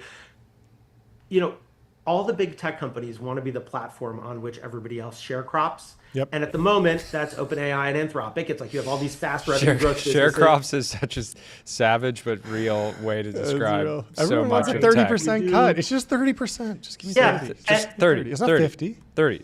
Of course, naturally, but the market didn't exist but for them. Yes. And I think they're going to try to figure out, can they disrupt some other part of the ecosystem? I feel the same way about the Scale AI acquisition, which is Meta has to attack. They need a layer that they can control that everybody else depends on. And this looks like their play at it. The other thing that I think is interesting about that I've been thinking about is how many of these big AI companies have effectively been acquired in ways that the government doesn't get to approve. It's the big talent acquisitions. When I saw this, I was like, that looks like an acquisition the FTC doesn't get to approve. Yep. And so I don't know if that's the motivation. Have not spoken to any of the parties. We're not in Scale AI. But my sense is you're basically seeing the Game of Thrones play out, but the government is one of the houses. What's very interesting But about Lena that is Khan that we are... Yeah, Lena Khan's gone, and we're in a different regime, but it's the same thing. Let us do some acquisitions. deals. Let us do some M&A. Just Totally. one $28 billion acquisition. Just let us sneak it in. It's fine. Let's get it by. Let's get it Just by. one. Let's get the M&A window Early open. stage investor. I mean, the other thing I say is, when was the last time you heard a big tech company buy a company for $80 million? It felt like that used to happen all the time. All the time. Yep. And now it's a lot less common for a They variety took of that. reasons. They took but that from us. They took that from us. I think. I feel Yeah. the grief. Yeah, I mean, there used to be a really great outcome for a lot of folks where if you're a founder and you start and you still own 20-30% of a company and you sell it for 80 million, like that's a house in Palo Alto and kids and generational wealth in some ways. And yeah, that has gone by the wayside. I don't exactly know why, because those seem to be easier to get across the finish line from an FTC perspective, but I guess folks just aren't thinking about it. At what point does the FTC just say, like, look, we can see what you're doing. Yeah, I mean, you also just spent $15 billion on this company Yep. and the CEO no longer works there. Works there, yeah. I mean, the flip side. Yeah, I mean, the flip side is like, when was the last time a company was valued at 80 million? Because every company point. seems to go That wasn't straight a from pre-seed company. Pre-seed 5 million for ants. to 500 million in 2 days, and so I don't know where you're getting 80 million. Like that's just hard to find. I do have a question for you. I don't even know if you can speak to this, but there's a lot of companies that are thinking about plugging into the terminal. We see what Perplexity is doing. We see a bunch of AI agents for financial. Well, to be clear, Perplexity is trying to disrupt the terminal. But, are you but looking at any of that that's space? Would that be too outside of competitive? Roy's. Is there anything interesting there that you've seen or heard rumblings on the other side of the So I fence? can't speak to what's competitive Sure. with, they're my LP. So Yeah, of course. I'm not gonna speak for their business strategy. What I will say is, when you run a firm that's got a name of another company on it, my guess is the Google Ventures GV guys have this too. Yep. Every pitch that's like, we're going to be the Bloomberg for X lands on my desk. Yep. And maybe not everyone, but many of them Yeah. do, because they're like, and how amazing would it be to also have Bloomberg as an investor? Yeah. Almost all of them seem to misunderstand to me what the value of the Bloomberg terminal is. Sure. Because it packages data, Yep. community with Yep. a messaging system, outside in perspective news, et cetera. I mean, that's just some of it. So much stuff, And yeah. it's more than just let's display some data. So everybody who's trying to disrupt, I think, is in for a surprise when they realize what an ecosystem it is. Yep. Makes a ton I of think sense. this happens constantly, especially in media. People see a media product, they Yep. like it, they don't understand why it's successful. They try to Totally. reverse engineer it, but if you don't understand the why, you're never going to be. But can I ask you guys, though, for you, you tried before, what's your hypothesis on your why of why this has been so successful for you? The main one is that most people in tech media have done it part-time historically, and we decided to just kind of burn all the ships and make this the full-time thing. We got some great advice from David Senra, the host of the Founders Podcast, another full-time media creator. Yeah. And he basically just said, you guys have something that's working. You should go 10 times harder at this. And what's interesting, and we also enjoyed it a lot. We loved liked it. Talking about business. Yeah, together, we loved it, which was kind of the foundation. But yeah, yeah, the idea that there's a lot of technology podcasts. There's a lot of business podcasts. If you actually drill down and you look at how many people are actually full-time just making media, it's very, very small. It's pretty small. And the other thing is the nature of by taking something way more serious than anyone else, it can sort of morph and evolve in the way that the show has from us two and a printer. My viewers' look on this is I'm obsessed with Hamilton for a variety of reasons. One of the reasons I'm obsessed with it is nobody would have said one of the great media properties of the last 10 or 20 years would be a musical. Yeah, and totally. so it defied the genre through intensity and seriousness, and you feel immersed in a world. And like before the show, they used to go out on the street and do some little ditty or something like that. Oops, my camera just froze. Okay, there we go. Good. And you guys have that same kind of immersion. I teach this class at Berkeley on the structure of the media industry. I will be inviting you as guest speakers the next time. Amazing, we'd love Let's that. do it. Not when you're live. You can I grew up in Berkeley. Yeah, you did. Look, and the other thing that you've realized is it's cheap to start a media company. So as long as you don't get too big for your britches and figure like a venture-backed company, your financial aspiration, maybe this is yours, is to create one of the most financially successful businesses in the history of capitalism, which is in VC, as much as an $80 million exit along the way can be magical for everybody involved. That's the hope. Is that you can produce something wildly valuable and make some money. Yeah, exactly. Yeah. This was super fantastic. fun. This is great. We'll have to have you back. Congratulations on the fifth Thanks, fun. guys. Appreciate what you're doing. Keep us all immersed in it. We will. Come back soon. Another gong 75 hit for times. you. Yeah, we'll hit it. We'll wait till Two after down, the show 73 for the more other to go. 73 hits. Done. I'll come in and bang on that. Have a good one. You're the man. We'll talk to you later. Bye. Cheers, Roy. Bye. Up next, we Super have fun. the founder of Metropolis, Alex Israel. He's in the studio, but really quickly, let me tell you about Wander. Find your happy place. Book a Wander with inspiring views, hotel-grade amenities, dreamy beds, top-tier cleaning, and 24/7 concierge service. It's a vacation home, but better. Welcome to the stream, Alex. How are you doing today? Good. How are you guys doing? We're doing great. We've been having an awesome show. What's it like to land on the CNBC list? You guys are on there, right? You guys are on there. Congrats. That's got to be your guys' biggest accomplishment ever. There's nothing there's nothing that tops that. No. So rude. No, I'm kidding. It's anytime, I know the CEOs that land on these lists, they're like, they'll post about it, but it's like you get back to work. Yeah, of course. Yeah, it's it's flattering. I just like being in the company of OpenAI and it's good. But yeah, you just got to get back to work. Yeah, the first CEO to be like, normally CEOs say job's not finished. In this case, job's finished. No, we're done. We're done. Yeah, we're actually we're good. just done. We're done. This was the whole goal the whole time. And now we can retire. It's kind of like an exit, but better. Yeah, it's definitely better. I can pay my college. It doesn't pay the bills, but but you can send it to a family member and maybe they'll be impressed. Yeah, you'll get some text messages. Anyway, can you kick us off with an introduction on the structure of the company and what you guys are building, because it's super interesting, and I know we can go a bunch of different directions, but I'd love to get your kind of ground setting first. Yeah, of course. Traditional in a lot of ways startup story. Founded the company in 2017 and now are one of the fast growing payments companies in the United States. We talk about ourselves externally as an AI company for the real world, but it's all about how you leverage computer vision and artificial intelligence to create next generation payments and commerce everywhere you go, whether it's a retail environment, a car wash, or a gas station. How do you just walk in or walk out, or in this case, drive in and drive out? That is fascinating. Talk to me about the strategy of actual building the business and acquiring assets and actually getting, like, the go-to-market motion is different here, right? Yeah, it was very different. I mean, look, we started very, stereotypical. We raised the, large, but $20 million seed financing, $40 million Series A. We hit the market. $20 million seed in 2017. That's bigger than a mango seed, which started to become popular a bit later. I don't know, is that a watermelon seed round? What was the catalyst there? You had a bunch of experience in the space, and so people had a lot of confidence in you, or why did you need 20 million at the time?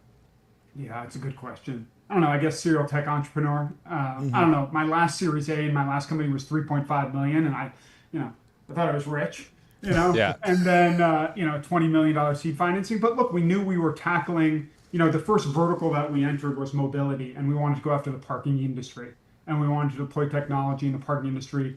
And we knew that there were a number of companies, whether it was Standard Cognition or Amazon Go, that were leveraging computer vision to create these next generation experiences. And we knew it would take a lot of capital. And we knew it would take a while to penetrate the market. So we wanted to make sure that we had the capital in place to really go after the market. Talk about your position in parking today. It sounds like you're thinking about other categories already. At what point did you decide that you could be thinking about other applications of the tech and infrastructure? Yeah, it's a good question. I'd say, so after our Series A, I would say we hit product market fit and unit economic fit really quickly. I'd say the problem was we hit a wall with our go-to-market. And that was, at the time we were scaling our technology to a number of the largest asset owners across the United States. And we'd effectively knock on their door, ask to take the keys for the parking experience to their $200 million development. And they were like, cute startup, come back in 50 years. So we realized we needed a different go-to-market motion. So we shifted strategies and we invented what we qualified internally as a GBO, which was this idea of a growth buyout. Could we raise venture capital dollars and could we acquire old world businesses? So we started rolling up old world parking operators that are, the cost plus staffing agencies that were EBITDA positive that run parking across the United States. And we kept rolling them up to a point where now we're the largest parking operator in the United States. It's amazing. What is the structure of the parking market generally? I feel like I live in Pasadena. When I drive around, some of them are city owned, some of them validated, some of them don't. It feels very fragmented. I couldn't name one unified brand, but is the structure of the parking owner market as fragmented as I perceive it to be? Yeah, completely. It's as fragmented as the real estate owner market, right? People that own real estate own parking. And there are, hundreds of thousands of real estate owners from a Class A perspective, all the way through an airport across the United States. And we deploy our technology to facilitate that type of seamless experience where a consumer can just drive in, get a text message when they arrive, and get charged when they leave. Yeah, is that historically just because there's no economy of scale like there is in real estate? Or is that just because the asset class is so big that you can't possibly own it all? It's just so sexy. Everyone drives like urban and they're like parking. Yes. It's like the last bastion of non-institutionalized real estate in the United States. Yeah, you're right. And it's everywhere. It's 15% of the surface area of our cities. Yeah. And for us, it was the first touch point. Yeah. And to your comment earlier, we realized that if we could roll out parking and we could deploy a seamless payment product across parking, then we can move into gas stations and car wash and quick serve retail. And then we can move past the car and into the store. Yeah, can you talk about the kind of longer term vision for city parking? I feel like there's with autonomous cars, people are excited about maybe reclaiming some green space. Whenever I see a big city and there's just like one flat parking lot, I'm like, that would be way more efficient if it was like 3 stories of underground parking and then a massive building on top with some mixed retail and some places. On the autonomous cars, people like to say, oh, when we have autonomous cars, we'll need less parking in cities. And I can see that in some way, but at the same time, I'm not excited to spend every day in Waymos, effectively taxis. I am excited to have my own autonomous car, and the idea that I would drive into the city and then my car would just be driving around all day. Like, it's got to go somewhere while I'm podcasting, right? Like, it can't, so it's going to be parked somewhere. And so I think this sense that autonomous driving is going to eliminate the need for parking is or certain, some of the parking in cities is maybe off base. No, look, I think it's an interesting question. When we founded the company, we spent a lot of time thinking about the future of autonomous vehicles. And to your point, like, cars are not going to circle the block endlessly looking for their next job. They're going to get off the road and back onto the road as quickly as possible. And that's the conversion of parking from parking lot to mobility hub, where you can facilitate the cleaning, servicing, charging, and deploying of vehicles. At this point, our underlying technology enables kind of seamless, I would say, integration or connectivity between an autonomous vehicle and old world infrastructure. At this point, we're interacting with millions of Americans every single day that are on our platform or interacting with our locations. And I think at this point, we're onboarding 50,000 Americans every single day that are signing up for the first time with Metropolis. Yeah, the idea, you're not gonna, Waymo's not gonna have like a humanoid robot in it that presses the parking ticket, button when it's coming in, and then is like feeding the ticket back in. It obviously would just happen, if Metropolis can be that hub for autonomous vehicles, that it makes a ton of sense. Yeah, talk to me about the evolution of financing. You're obviously using a lot of venture capital, but I imagine that at a certain point you need to interface with the private equity firms or banks or debt providers. How can you get creative with the different structuring financially on some of these larger deals? And can you give me kind of like a 101 on what it takes to get $1 billion deal done these days? Yeah, I mean, we did, the last deal was a $1.8 billion Series C. Amazing. Huge. Yeah, listen, we took an old world, 100-year-old company that was publicly traded private. Yeah. And yeah, look, if you look at our cap table, it's exactly that. It's venture and private equity in the same rounds. So last round was Eldridge, Vista, 3L, Temasek, Vista, BDT, MSD. And like you normally don't find all of those players in one party round capital. Yep. But yeah, look, I think that you guys talk about this more than I do, but the capital markets operate very clearly in these very set boxes. It's credit, it's private equity, it's growth. And we kind of broke through that with an entirely different strategy, which is how do you take kind of next generation technology and artificial intelligence and start acquiring old world businesses to scale into the market even faster?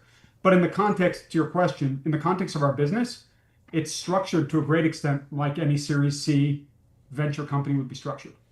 Talk to me about what the communications challenge of taking over a 100-year-old company. It feels like you're fortunate that you don't have the stench of maybe like, oh, we're going to buy and lay everyone off, but it is change management. It is a new structure in the organization. I'm sure there's some communication that you have to do when you buy a company. What has that been like, and what are kind of the best practices? Yeah, it's a great question. I mean, look, I think that we went from a 200-person company organically to a 2,000-person company with our first inorganic acquisition, and then to a 23,000-person company with employees in 400 cities. So yeah, there's massive change management. There's massive internal communication protocols. But I'd say first and foremost, it's like, how do we put our employees and our team first? And you're right, we were lucky because this was not a turnaround. This was not a structure where we're looking for cost synergy. Metropolis and this strategy of taking these old world companies private was all about revenue synergy. It was how can we drive more revenue and more value, not only to real estate owners, but to our employees and our team members. So it's been exciting. And what we found is it's really interesting. You see cultural friction on both sides. You see cultural friction in the engineer that's worked at Amazon for 10 years that now works for Metropolis. And then you see friction on the parking attendant. But you find people that are really excited about building a hyperscaler and really excited about how they can leverage and build on the existing infrastructure of this 100-year-old company. It's great. Well, thank you so much for stopping by. This was great. This is fantastic. Come back on when you're when you have a good reason for us to hit the size gong. Yeah, we'd I'm love sure to. I'm sure you'll have many more in the near future. This is great. Great. Looking forward to it. Thanks for taking the time, guys. Talk to you soon. Cheers. Bye. Next up, we have Andrew Huberman joining the stream. We'll bring him in just a second. We have some breaking news too. Scott Wu has posted about the new model from OpenAI, O3 price drop makes it 15 times cheaper than GPT-4 32K, the state-of-the-art model from 2 years ago. Meanwhile, the number of use cases is probably up 1 million x. Kudos to the OpenAI team for dropping the price. So congratulations to everyone over there. And welcome to the stream, Andrew. How are you doing? Great to see you. Thanks so much for joining. On? Yeah, what's new in your world?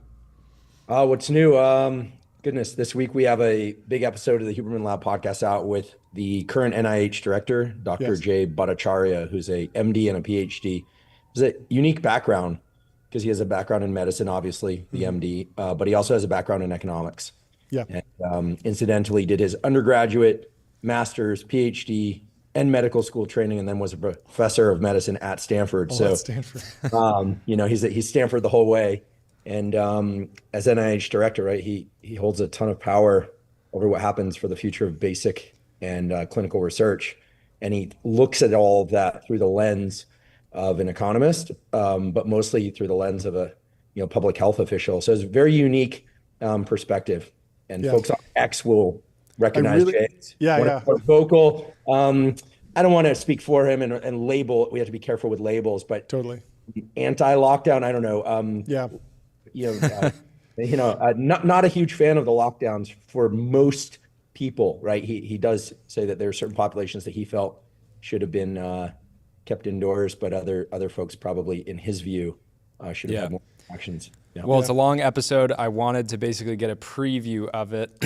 You guys focus on a couple things. One, how to fix the issues with science, and two, the importance of funding research, both basic research and then applied research. So why don't we kind of cover a couple of those different areas? My big question was like the narrative right now is that research funding is being cut like immensely, and I was wondering if you got a feel for how severe the cuts are. Is the narrative overblown? What is the balance of cuts between applied and basic research? And then we can kind of go into some of the implications of that. Sure. Okay. So there is an upcoming vote in Congress in September, I believe, and it's on the table to cut the overall budget for research for NIH by 40%, 40. That's huge. Which is huge. That's huge. I want the budget for research at NIH, there are multiple dimensions to NIH, and I don't want to get lost in the weeds of it. It's NIH is something I'm very familiar with. I was on grants panels for over a decade. My lab was funded by NIH. We could go really deep into the weeds, but let's just keep it pretty simple. NIH funds basic research, which is research that it's not specifically geared toward understanding or trying to solve a particular cure or treatment for a disease. So think everything we understand about cell biology, not everything, but much of what we understand about cell biology was because of NIH funded research into the functioning of the cell over the course of 50 or more years. And that led to important implications for treatments and cures for cancer. We don't have a quote unquote cure for all cancers, but many cancers now can be cured. And to be clear, these are non-commercial. This is like non-commercial research. So things that we cover a lot of, right? Yeah, we cover a lot of. Cannot be patented. So basic research is, a laboratory wants to understand how cells work, how neurons work, how the immune system functions, gut-brain axis, studies on, how stress impacts health, sleep, et cetera. Then the applied work is also funded by NIH. So clinical trials are funded by NIH. This is an enormous portion of the overall budget. The exact division between basic and clinical trial funding is hard to demarcate. But let's just, for sake of this conversation, just agree, because it's true that most of the basic research and clinical trials that are run in the United States are funded by the NIH. The NSF is a separate entity, right? But NIH, its specific goal is to improve the health and longevity of American citizens, and by extension, the rest of the world, right? Because it is fair to say that while there are excellent,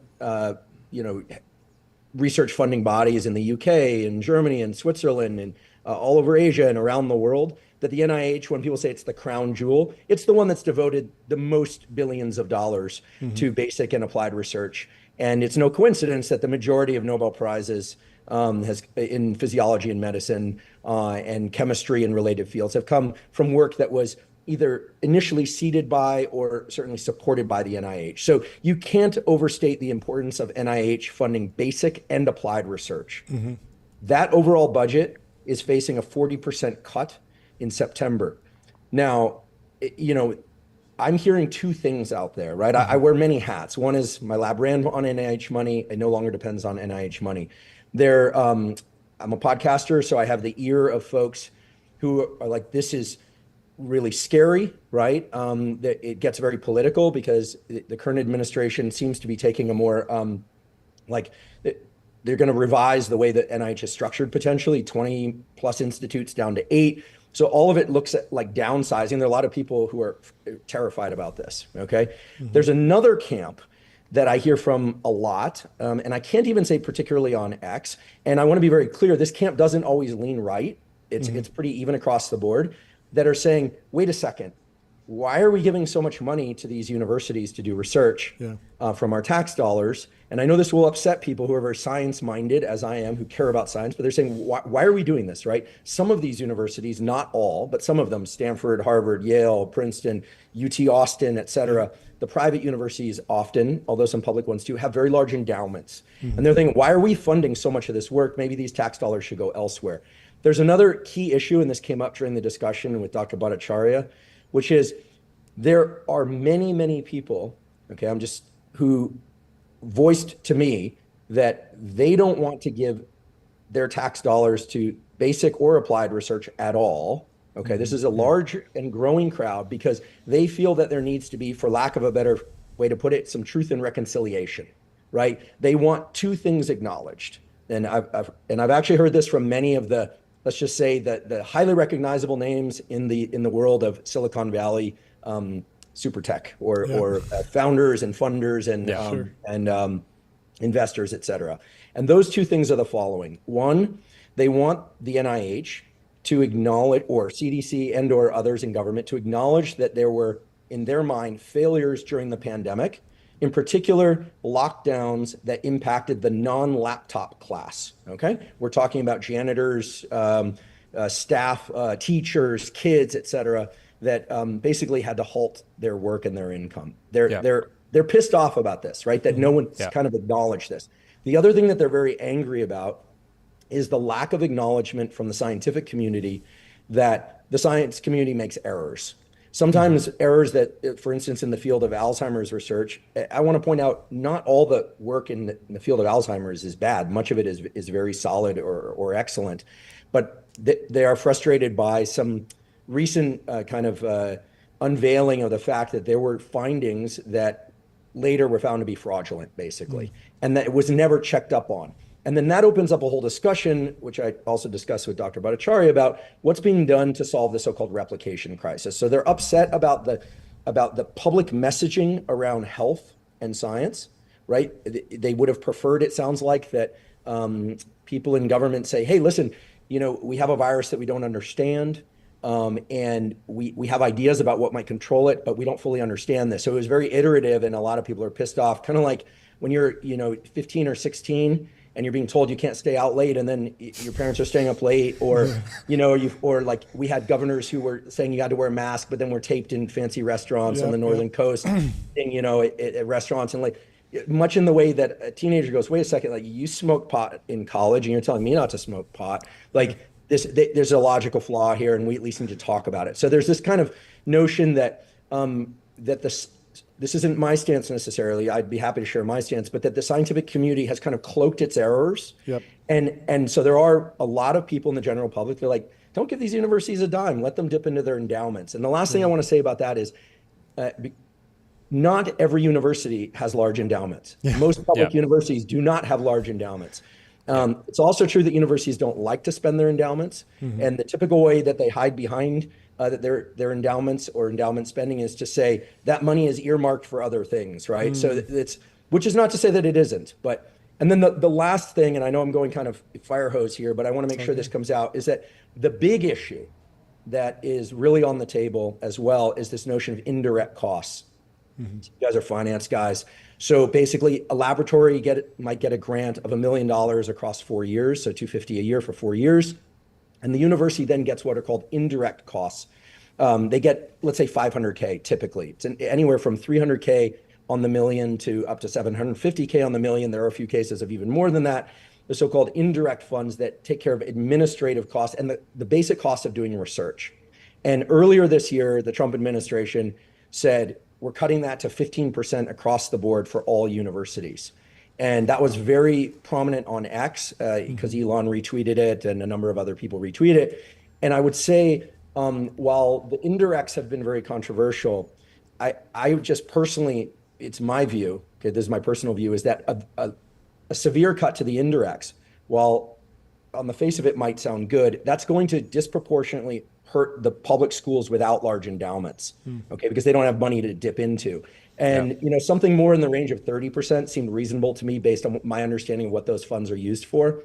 But historically, there have been some challenges with indirects. There were universities, I won't mention which, caught for spending some indirects on things that were unrelated to the science, perhaps keeping the lights on in the English department. That's typically not the case now. Yeah. It's for disposal of radioactive waste. It's for, janitors. It's for painting the walls of the building, but it's not for making, a lavish lifestyle for the administrators, right? If administrators have a lavish lifestyle, it's presumably through some other mechanism, not IDC. Yeah, there was some example, I don't know if it was UCSF or some school where they had like a multi-$100 million administrative budget, and I think people really wanted to push on that. Yeah. But I think your concern is like, obviously there's like this massive trust issue between the public and new parts of the administration and science.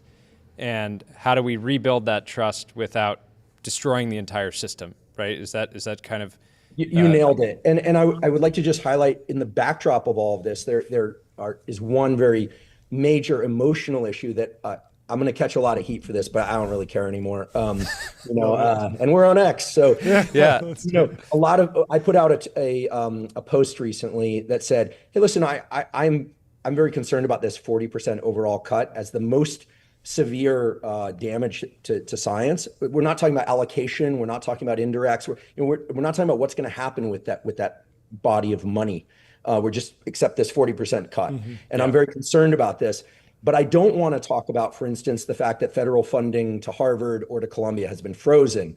And a lot of people said, well, why not? I have a lot of friends at Harvard Med and at Columbia and elsewhere. And they're like, wait, why won't you talk about that? Well, that's actually a different issue, right? The reason that money has been frozen is that in the eyes of the administration, Harvard and Columbia are violating civil rights laws. Until that's resolved, there's no discussion about NIH to be had. It's not an NIH issue. It funnels through NIH money. Yeah, people are tying the issue even though just because it has some of the same buzzwords. Yeah. That's interesting. I have a question about the 40%. I mean, there is a world where what becomes important is the ranking of what gets cut.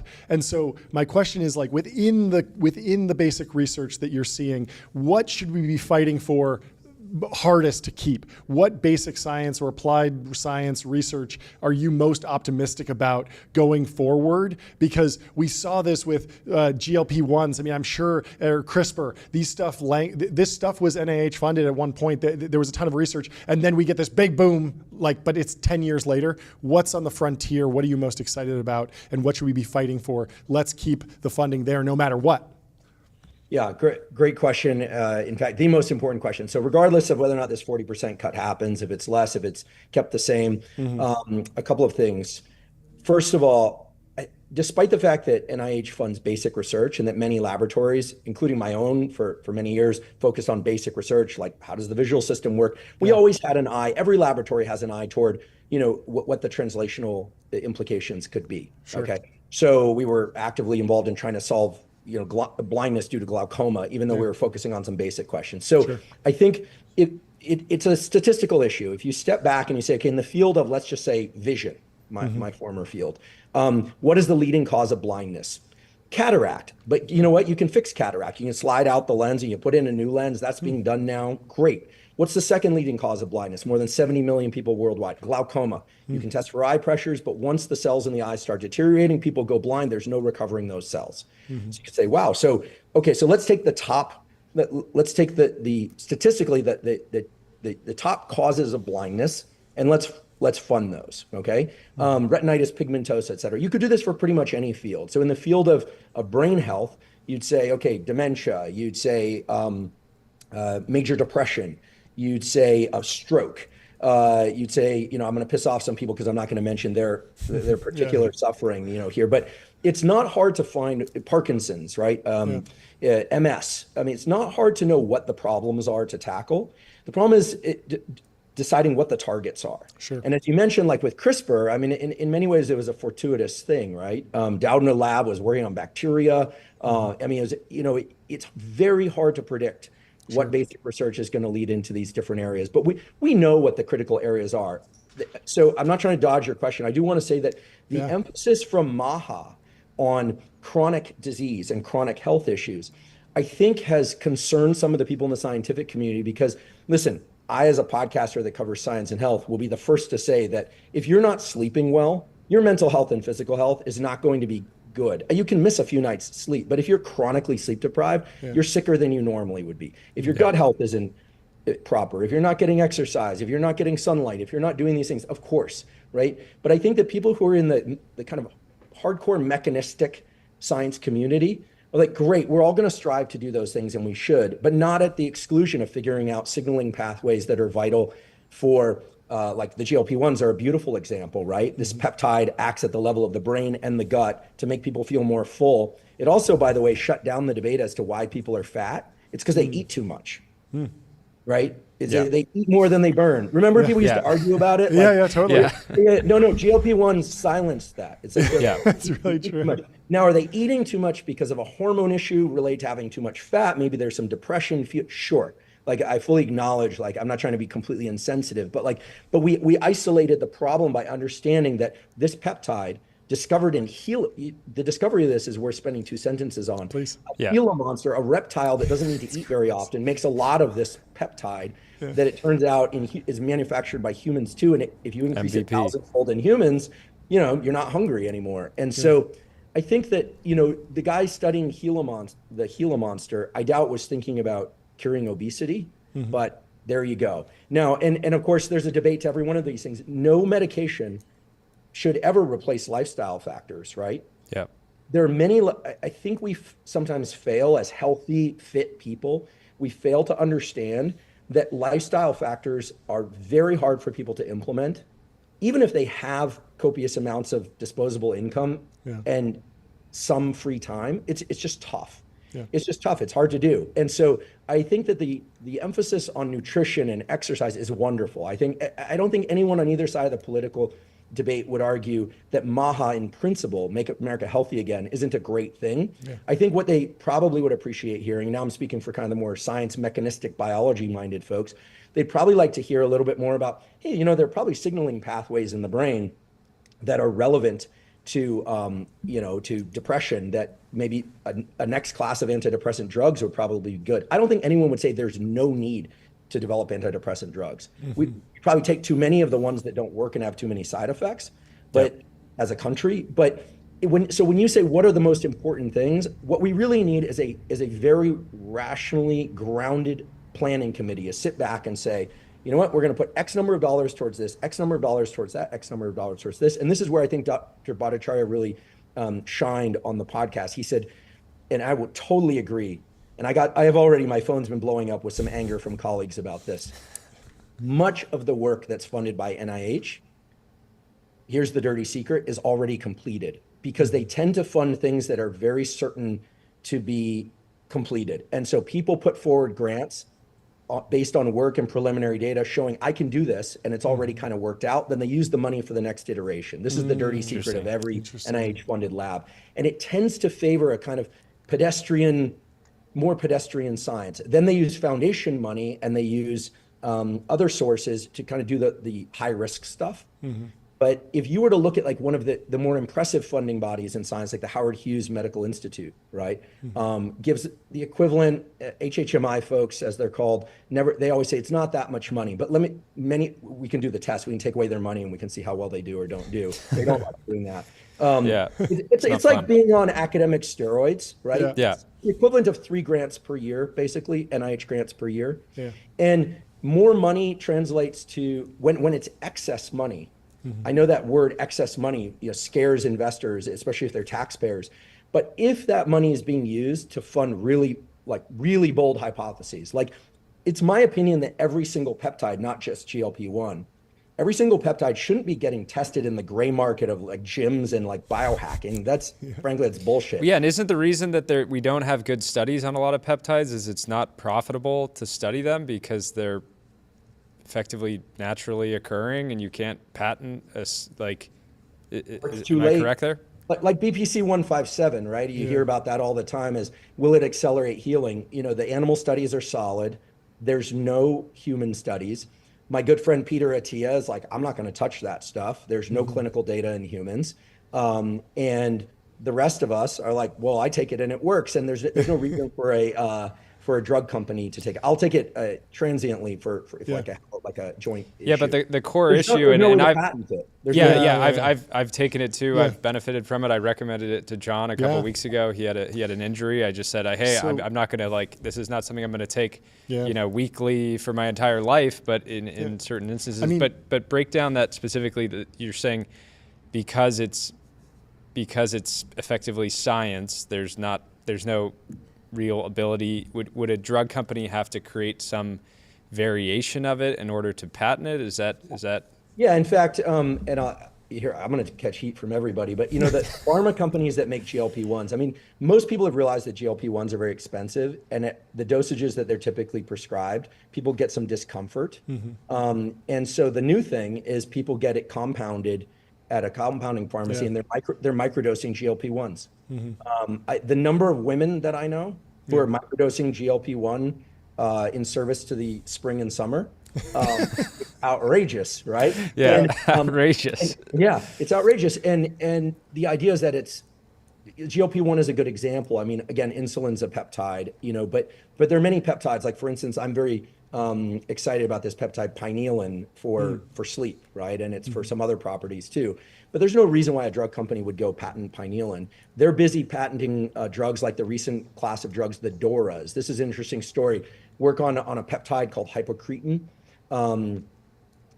This peptide is involved in generating wakefulness. It's also in the feeding pathway. And there's a new class of sleep drugs that suppresses the wakefulness pathway as opposed to making you more sleepy, so lower abuse potential. The DORAs have been released, right? They maintain the architecture of sleep pretty well compared to other sleep drugs like Ambien, et cetera. Here's the issue. They're about $325 a month. So for a lot of people, that's prohibitively expensive. And they're patented. Yeah, to put it in context, that's a luxury gym membership. Right.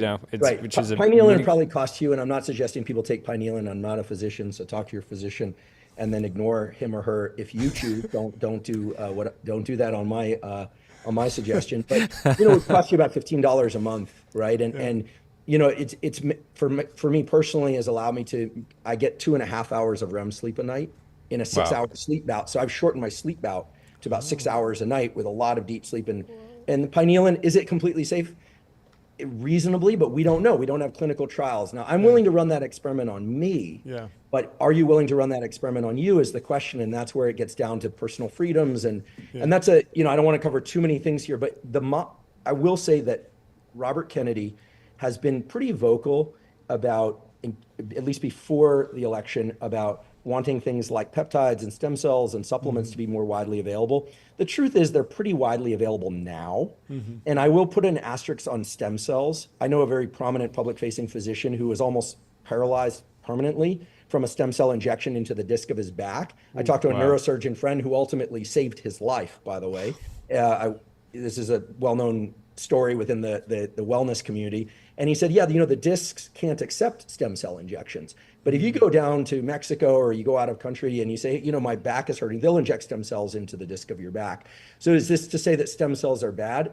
No, they're not ready for clinical use yet. And the United States has been very careful about things like this, because before they were careful, there was a clinic down in Florida that injected some stem cells into the eyes of people with macular degeneration who were worried about going blind. And guess what? They all went blind right away, permanently. So I do want any discussion about peptides and these kind of things. When you get into the realm of stem cells, it starts getting to be a serious matter. So I don't want to give the impression that I'm like, try this, do that, shoulder hurt, put some stem cells in. When you're talking about stem cells, you're talking about cells that can become essentially anything, including tumors. So I'm curious. I mean, you and Rob, I feel like do such a good job of threading the sort of needle around having conversations without giving endorsements for specific things that are untested and really focused on understanding, helping people understand the world, the science themselves, and then take the actions that they themselves, as well as their doctors believe they should take. Do you think that podcasters generally in health don't really understand broadly the responsibility they have? I remember when I was in college, there was a popular tech podcaster at the time that would pretty much widely endorse microdosing, right? And I looked up to this guy, right? Psychedelics, right? Yeah, psychedelics, right? And in hindsight, I look back on that and I'm like, that is so wildly irresponsible to basically recommend, that there's microdosing. For some people report tremendous benefits, but to sort of broadly endorse something in hindsight feels insane. And I don't think people fully grasp the responsibility that they have and just how much impact they can have on an individual or how a community thinks about something. Yeah, I mean, Rob and I, we take it super seriously. I mean, I've taken heat for a bunch of things in the larger science community, but probably one of the things I've taken the most heat for is my belief that certain supplements can be helpful, not as a replacement for good behaviors and for prescription drugs. I'm a fan of certain prescription drugs. Listen, I've read an episode on ADHD and talked about the prescription drugs and took a ton of heat from the kind of natural folks. And then I did one on behavioral tools for ADHD and took a lot of heat from the folks who said, hey, listen, my kid got a lot of benefit from taking stimulants for ADHD. So we do weave back and forth and on that kind of knife edge, and it can be tricky. In terms of microdosing, because I saw it come up in the comments before today's discussion, and so it's just kind of flagged in my mind. The data on microdosing psilocybin are basically clear that it's not known to have any major effect on major depression or some of the other things that psilocybin is being tested for clinically, including major depression, PTSD, et cetera. The data from clinical trials out of Robin Carhart-Harris's lab at UCSF and elsewhere on high dose psilocybin, so macro dose, right? 2.5 grams.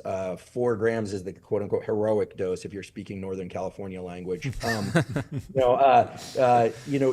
Those dosages done in pretty maybe 2 weeks apart or so, with the support of a clinical staff going into it, through it, out of it, et cetera, have been very successful in those trials for the treatment of depression. Microdosing has shown very little effect.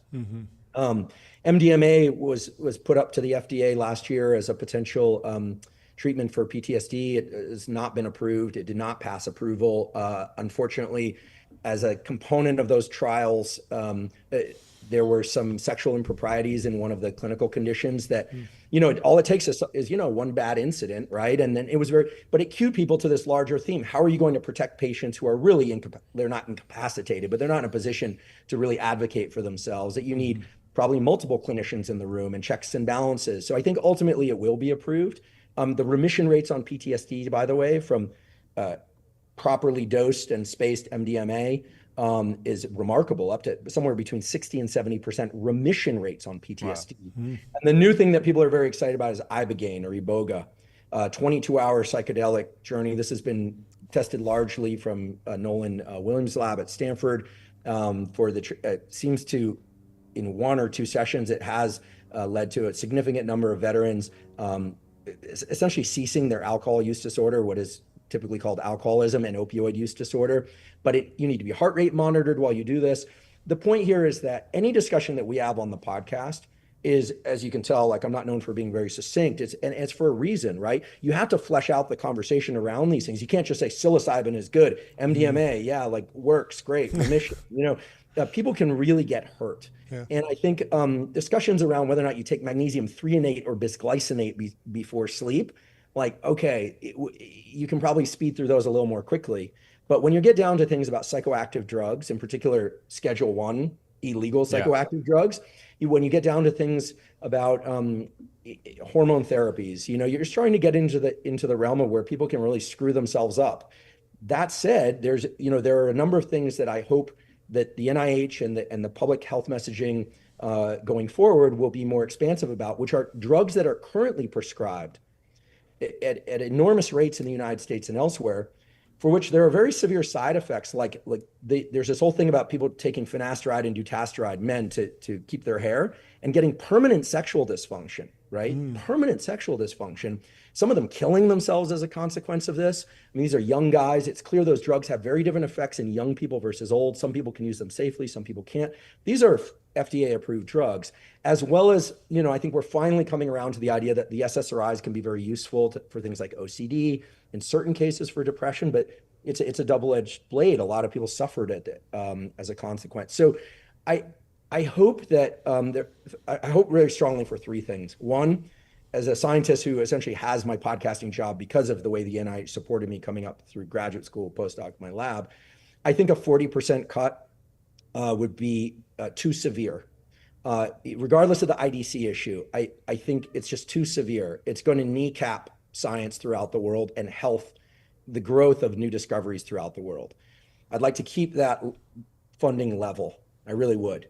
What happens to IDC, what happens to Harvard and Columbia, separate matter within there. But then I would very much like a very thoughtful committee to go in and look at every single grant by area. Yeah, you have to have a scalpel, not you have to have a scalpel. And you could say, I mean, listen, in the field of neuroscience, am I the most qualified to decide what grant should be funded or not funded? No, but I can tell you that I sat on study section for a long time, and I can tell you there were clusters of grants that didn't solve what good labs call the deletion test. If this laboratory didn't exist, would it change the direction of science? You have to pass the deletion test. Sorry, not solve. You have to pass the deletion test. If you didn't exist, would it matter? And that's a harsh test. Nobody wants to be subject to that test. But anyone that's getting millions and millions of taxpayer dollars, and by the way, millions of taxpayer dollars often to work on and kill, and we could argue about I think most people are speciesists. They'd rather see a mouse or a rat life or a non-human primate life.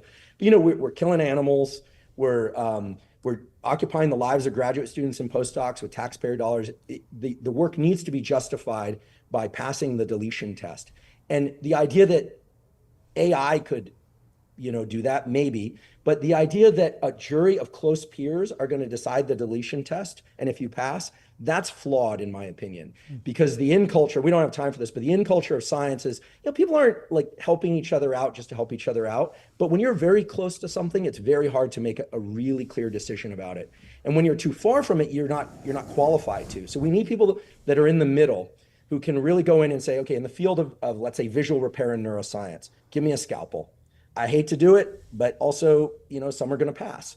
And then I do think that instead of cutting people's funding entirely, there should be initiatives saying, hey, listen, if you want to run a laboratory, would you be interested in working on these important projects that maybe the Americans paying for this research ought to be able to upvote? Why not? I mean, it's 2025, and the NIH has done beautiful work over the last funded beautiful work over the last 100 years, but I think an update in the way these things are handled is great. As I say that, every single one of my colleagues is probably quaking that they're not going to pass the deletion test, except the ones that know they would absolutely pass the deletion test. And then the question is, who's making the decision? And I'm not saying I should be making that decision, although I have some strong opinions about what's great, what's meh, and what's like lousy. But I do think we need to be more discerning, the same way that a bunch of VCs would sit around and say, like, hey, what are we getting for this investment? Well, yeah, I think the question they ask is, if we don't make this investment, is the world going to be, worse off? Like, does this company, I think it's not quite the same test, but I think it's important for investors to run that process and understand, are we really funding the future that we want, or is this kind of a rounding error and the dollars would be better elsewhere? Can you give us a white pill? Like, are there any other organizations that can come in and help? I always think of what happened in computer science and artificial intelligence. Google created the transformer architecture, not patentable. It created large language models, and we got ChatGPT, and we got all this great stuff. It would be amazing if we could find a way that the big pharma companies that are big and profitable wind up stepping in and funding some of the gap. Maybe there's nonprofits. Maybe we just, the sheer will of the American people, we wind up voting for more funding. But how do we really make science amazing and ensure really strong progression over the next few decades?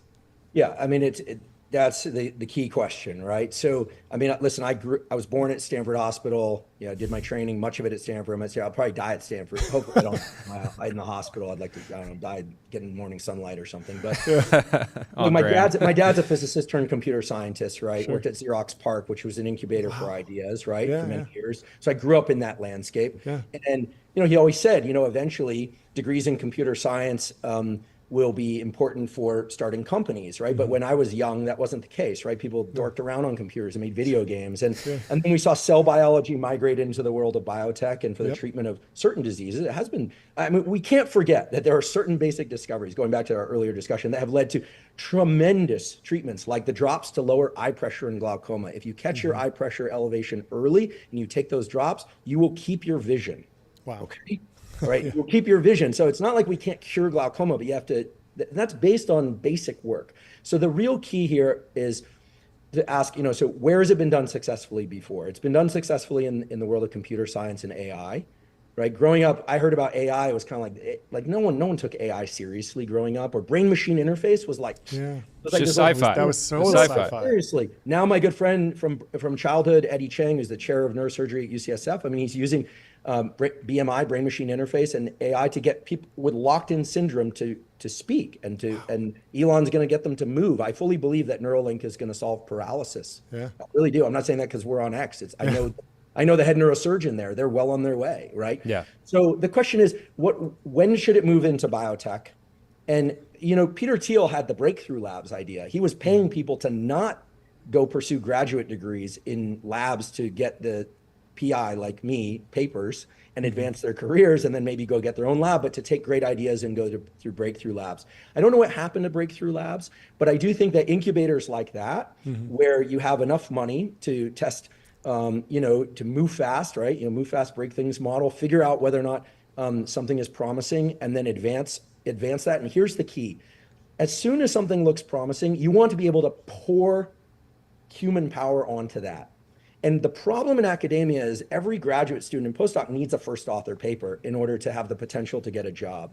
And so one thing that I've you know, been in Jay Bhattacharya's ear about is, you know, I think the independent investigator model of science in this country, where it's the Huberman Lab or it's the whatever lab named after the PI, I think that's a flawed model. This is going to really upset some people. There should be labs named after a particular mission, like curing blindness laboratory or solving Alzheimer's laboratory.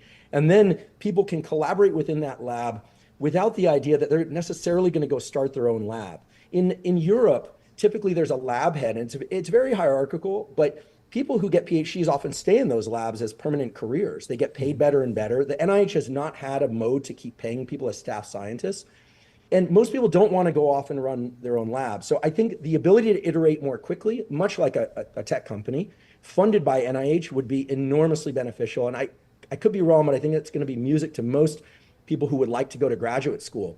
Because what it means is that you can be on the bench next to someone and they get the thing that's really interesting. And rather than feel like, oh, shit, I got nothing, you can now start working together to accelerate the progress of that work.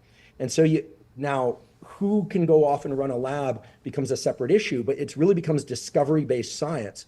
And we can't forget that the taxpayers are funding this, right? So this is like, as much as we'd all like the next generation of scientists to all have their own labs, I think what we really want is for the next generation of scientists to have the opportunity to make fundamental discoveries that seed health and cures and treatments for disease, right? Yeah. I mean, ultimately, do we really care about the careers of scientists? No.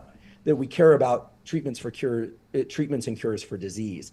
The careerist model. Well, I do think it matters that young people aspire to be scientists.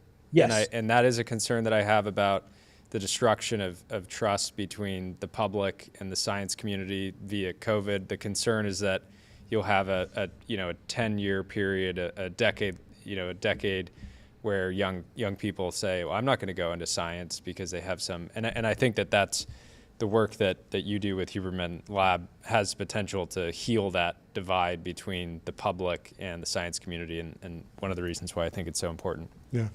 I mean, listen, the three most gratifying things I can hear as feedback for the podcast are, I can't believe this is free. That feels good. That people are sleeping better. Like, oh goodness, I made a few morning sunlight and dim the lights and a few things in the evening, and like I'm sleeping better, because I know that catalyzes many, many other positive changes. And then the third one, and the one that's most heartening to me as a scientist, less as a health podcaster, is when people say, like, you really turned me on to like neuroscience, or or I'm going into the field of psychology, I want to be a therapist, but I'm really starting to incorporate some physiological tools with my patients. That to me those are the three most gratifying things. As you can probably tell, I'm very impassioned by this, right? Folks close to me know this is how I talk all the time. No, I haven't had any caffeine in the last 4 or 5 hours. Just kind of. We have. Out of here. Run on. Yeah, I do. I do. That's how I'm you so glad you love this stuff. All right. We love it. We drink it every day. We debated. We didn't have time, but I debated having you join the call, and it was just stacks of cans so that you couldn't even see us. I do 4 of these a morning minimum. So good. But I have a very high caffeine tolerance, and fast metabolizer. Fast metabolizer, and there are many issues I care deeply about, but what you just put your finger on is so key. If this 40%, I know people are like, don't give them this money. They fucked up during the pandemic, excuse my language, or they lied. Listen, these kids that would potentially become scientists, we can harness their energy. They didn't lie. They didn't do anything wrong. And if we train them properly and we put them into an environment where the spirit of that environment is just discovery based, maybe a little less careerist, a little more discovery based, and we really fund the most important work, we can really transform the treatment and cures for all these diseases that everyone is so concerned about. I know that because it's proved to be the case every single time. If you look at AIDS, there are 2 things that led to the treatments, and AIDS isn't fully cured, but it's a very different landscape now than in the 80s. 2 things, right? Money and emotion. And it came emotion first and money, and then a bunch of scientists in labs and a bunch of funding. Okay, so the reason we don't have a cure for schizophrenia, even though it's 1% of the world's population, is sadly it tends to run in families. There's not a strong lobby for research on schizophrenia. The director of NIMH told me that, former director, Bob Desimone. The reason there's so much interest in autism is that any human being with half a heart looks at a kid, and I'm not talking about kids that are on the spectrum or a little neurodivergent who, I work with those people. Like, we're not talking about that. I'm talking about kids that have like stereotype motion, can't be in an open environment, will forever need support. I'm not trying to like split the spectrum, but there are kids on the spectrum that really struggle, right? And so the reason there's so much interest in finding treatments for things like that or for major depression is because many, many people suffer, right? And what's required is money and scientists working on the right problems and ditching the things that aren't promising. The faster you can iterate, the better. And so I do think the Silicon Valley model has something to offer. And I don't know what the latest update is on Breakthrough Labs and if Peter's moved on from that. I haven't heard much about it, but that doesn't mean that they don't have something interesting. But look, as you can tell, the key is like if you have one car that comes out, it's not so great. You don't destroy the car industry. You don't like basically dismantle the entire system. This car, hurt people, so we should just eliminate all cars. Yeah, look, I think in engineering, we're on X after all. Like an engineering, more of an engineering stance on basic research is helpful. It's also true that, I can name off countless discoveries in biology where, an accident of leaving something, on the shelf too long or something led to an interesting discovery. I mean, there is some fortuitous aspect to it, but now with AI, you can also run lots of hypotheses in silico, more in vitro, then move to in vivo models. I mean, there is a way to make the money go further, but ultimately there's no replacement for great ideas. And there's no replacement for human energy. And the best source of human energy that I know is youth. And so you need to catch people when they're coming out of college, not send them to work in a lab for 3 years before they might go to graduate school, then realize that they can't make a good living compared to their friends in finance. Like, you're not going to get rich doing science, although some scientists do get rich, right? I mean, Genentech was started by scientists. I mean, there are companies, but ultimately you want to harness that energy of youth and the spirit of discovery and give people the resources. Now, I had wonderful mentors, and one of the most important things they taught me was you get money, you give it to young people, and you get the fuck out of their way and let them try. And then when they don't work, you guide them and you say, listen, like, you're wasting your time, move on. Like, no, and they get bound to it. No, move on. It's like a bad relationship, cut and run. And then you just start the next thing. And eventually you get hits. And then if you can pile human power onto those hits, right? I'm just describing what everyone knows to be true, but this is not the way that the system has been designed. It is old and clunky, and it doesn't need to be scraped or, hacked in half almost at a 40% cut, but it does need to be revised. It really does. Makes a lot of sense. Well, this was fantastic. I want to hit the gong for you. Can you give us a stat? How big is the Huberman Lab podcast now? Can you give us an idea of the scale of the impact you've had? We like to hit the gong when we hear big numbers. He's looking over at Rob. He's like, no, don't leak anything. Even some rough numbers. Just any number, maybe just one episode hit 1 million downloads. Give us some number, something to hit the gong. Those are rookie numbers. Those are rookie numbers. Yeah. So, well, can I say one thing first? Please, anything. Rankings reflect acceleration, not absolute reach. Yes. Yeah. Like Rogan, like when people go like Rogan's not in. Rogan's reach is like beyond. I know the numbers. I'm not going to talk about his numbers, but it's like it's an order of magnitude greater than all the other major news hubs combined. Oh yeah, it's unbelievable. We are very blessed to reach 20 million people. 20 million people. Let's go. Let's hit the gong. Thank you so much for coming on. This was an important conversation. This is fantastic. I'm excited for people to get into the entire episode. Yes. Yeah, it's fantastic. It's over 4 hours long. No, and thank you. So if nothing else, with the Huberman Lab podcast, I always say, if nothing else, I'll cure insomnia. But no, in all seriousness, it's timestamps, so you can break it down. If you want to get right to the vaccine stuff, skip to that. It's fantastic. I listened to it last night. It's great. Podcasts can be digested however you want. Yeah. I want to say thanks to you guys. I started watching your show since you had Rob on. Fantastic. What you guys do is great. I also think that you're transforming the way that media is dispersed each week, and it's awesome. Yeah. You guys are on X doing what you do and elsewhere. So thanks so much. We appreciate it. Yeah, you thank guys you so are much both for welcome stopping. anytime. Yeah, anytime. This was really fun. If you ever need more Matina, let us know. Oh yeah, we can got always a fridge use coming. more. We got a fridge. fridge We're gonna park a fridge right here. We're gonna do it. The guys, the whole crew back there is cheering. Where are you guys based? We're in Los Angeles, in Hollywood. Yeah. Oh, all right. So, we come right over. It's a nice day. day. We'll see you soon. Right. Thanks Cheers. so much for hopping on. Awesome. You're the man. Cheers. All right. Fantastic episode. Very fun. Well, folks, we had 30 minutes scheduled with Andrew, and we went longer, but we have some breaking news. We can go to the breaking news camera. Hopefully, the breaking news printer. The breaking news printer. If you want breaking news, watch it live as it comes out. I got to note that it's slightly out. I see the laser working. There we go. What is this? What is this? What do we got? Whoa. Shane Copeland. Shane Copeland. Polymarket says X and XAI are live on Polymarket.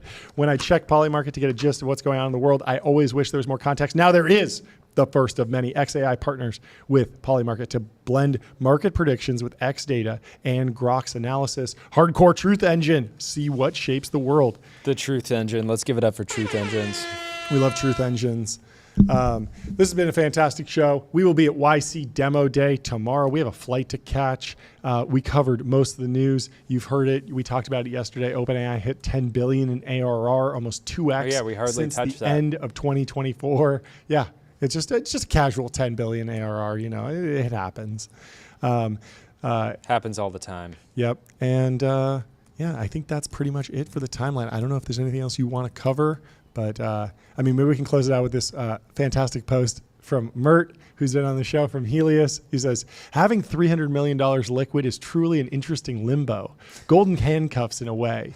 You have almost infinite money for daily expenses like groceries, Amazon binges, and chill little vacations. But you can't really splurge on anything sick. You have just enough money to think about making a real boy amount, but a razor-thin margin for error if you screw it up. You're also at the exact amount where it becomes cozy and hard to motivate yourself to go that much harder. Tough spot, TBH. Tough spot. Oh, we feel, love Mert. He's an all-time poster. I love him. We got to get him back on the show. He's so fun. Banger. This is great. Yeah, great we'll place always close to out end. with a banger. Anyway, thanks looking for forward to watching. tomorrow. Leave us If 5 you're stars in on Apple SF, Podcasts and Spotify. If you're in SF and you're at Demo Day, come by and say Reach hi. out. We'd love to talk to you. Looking forward to it.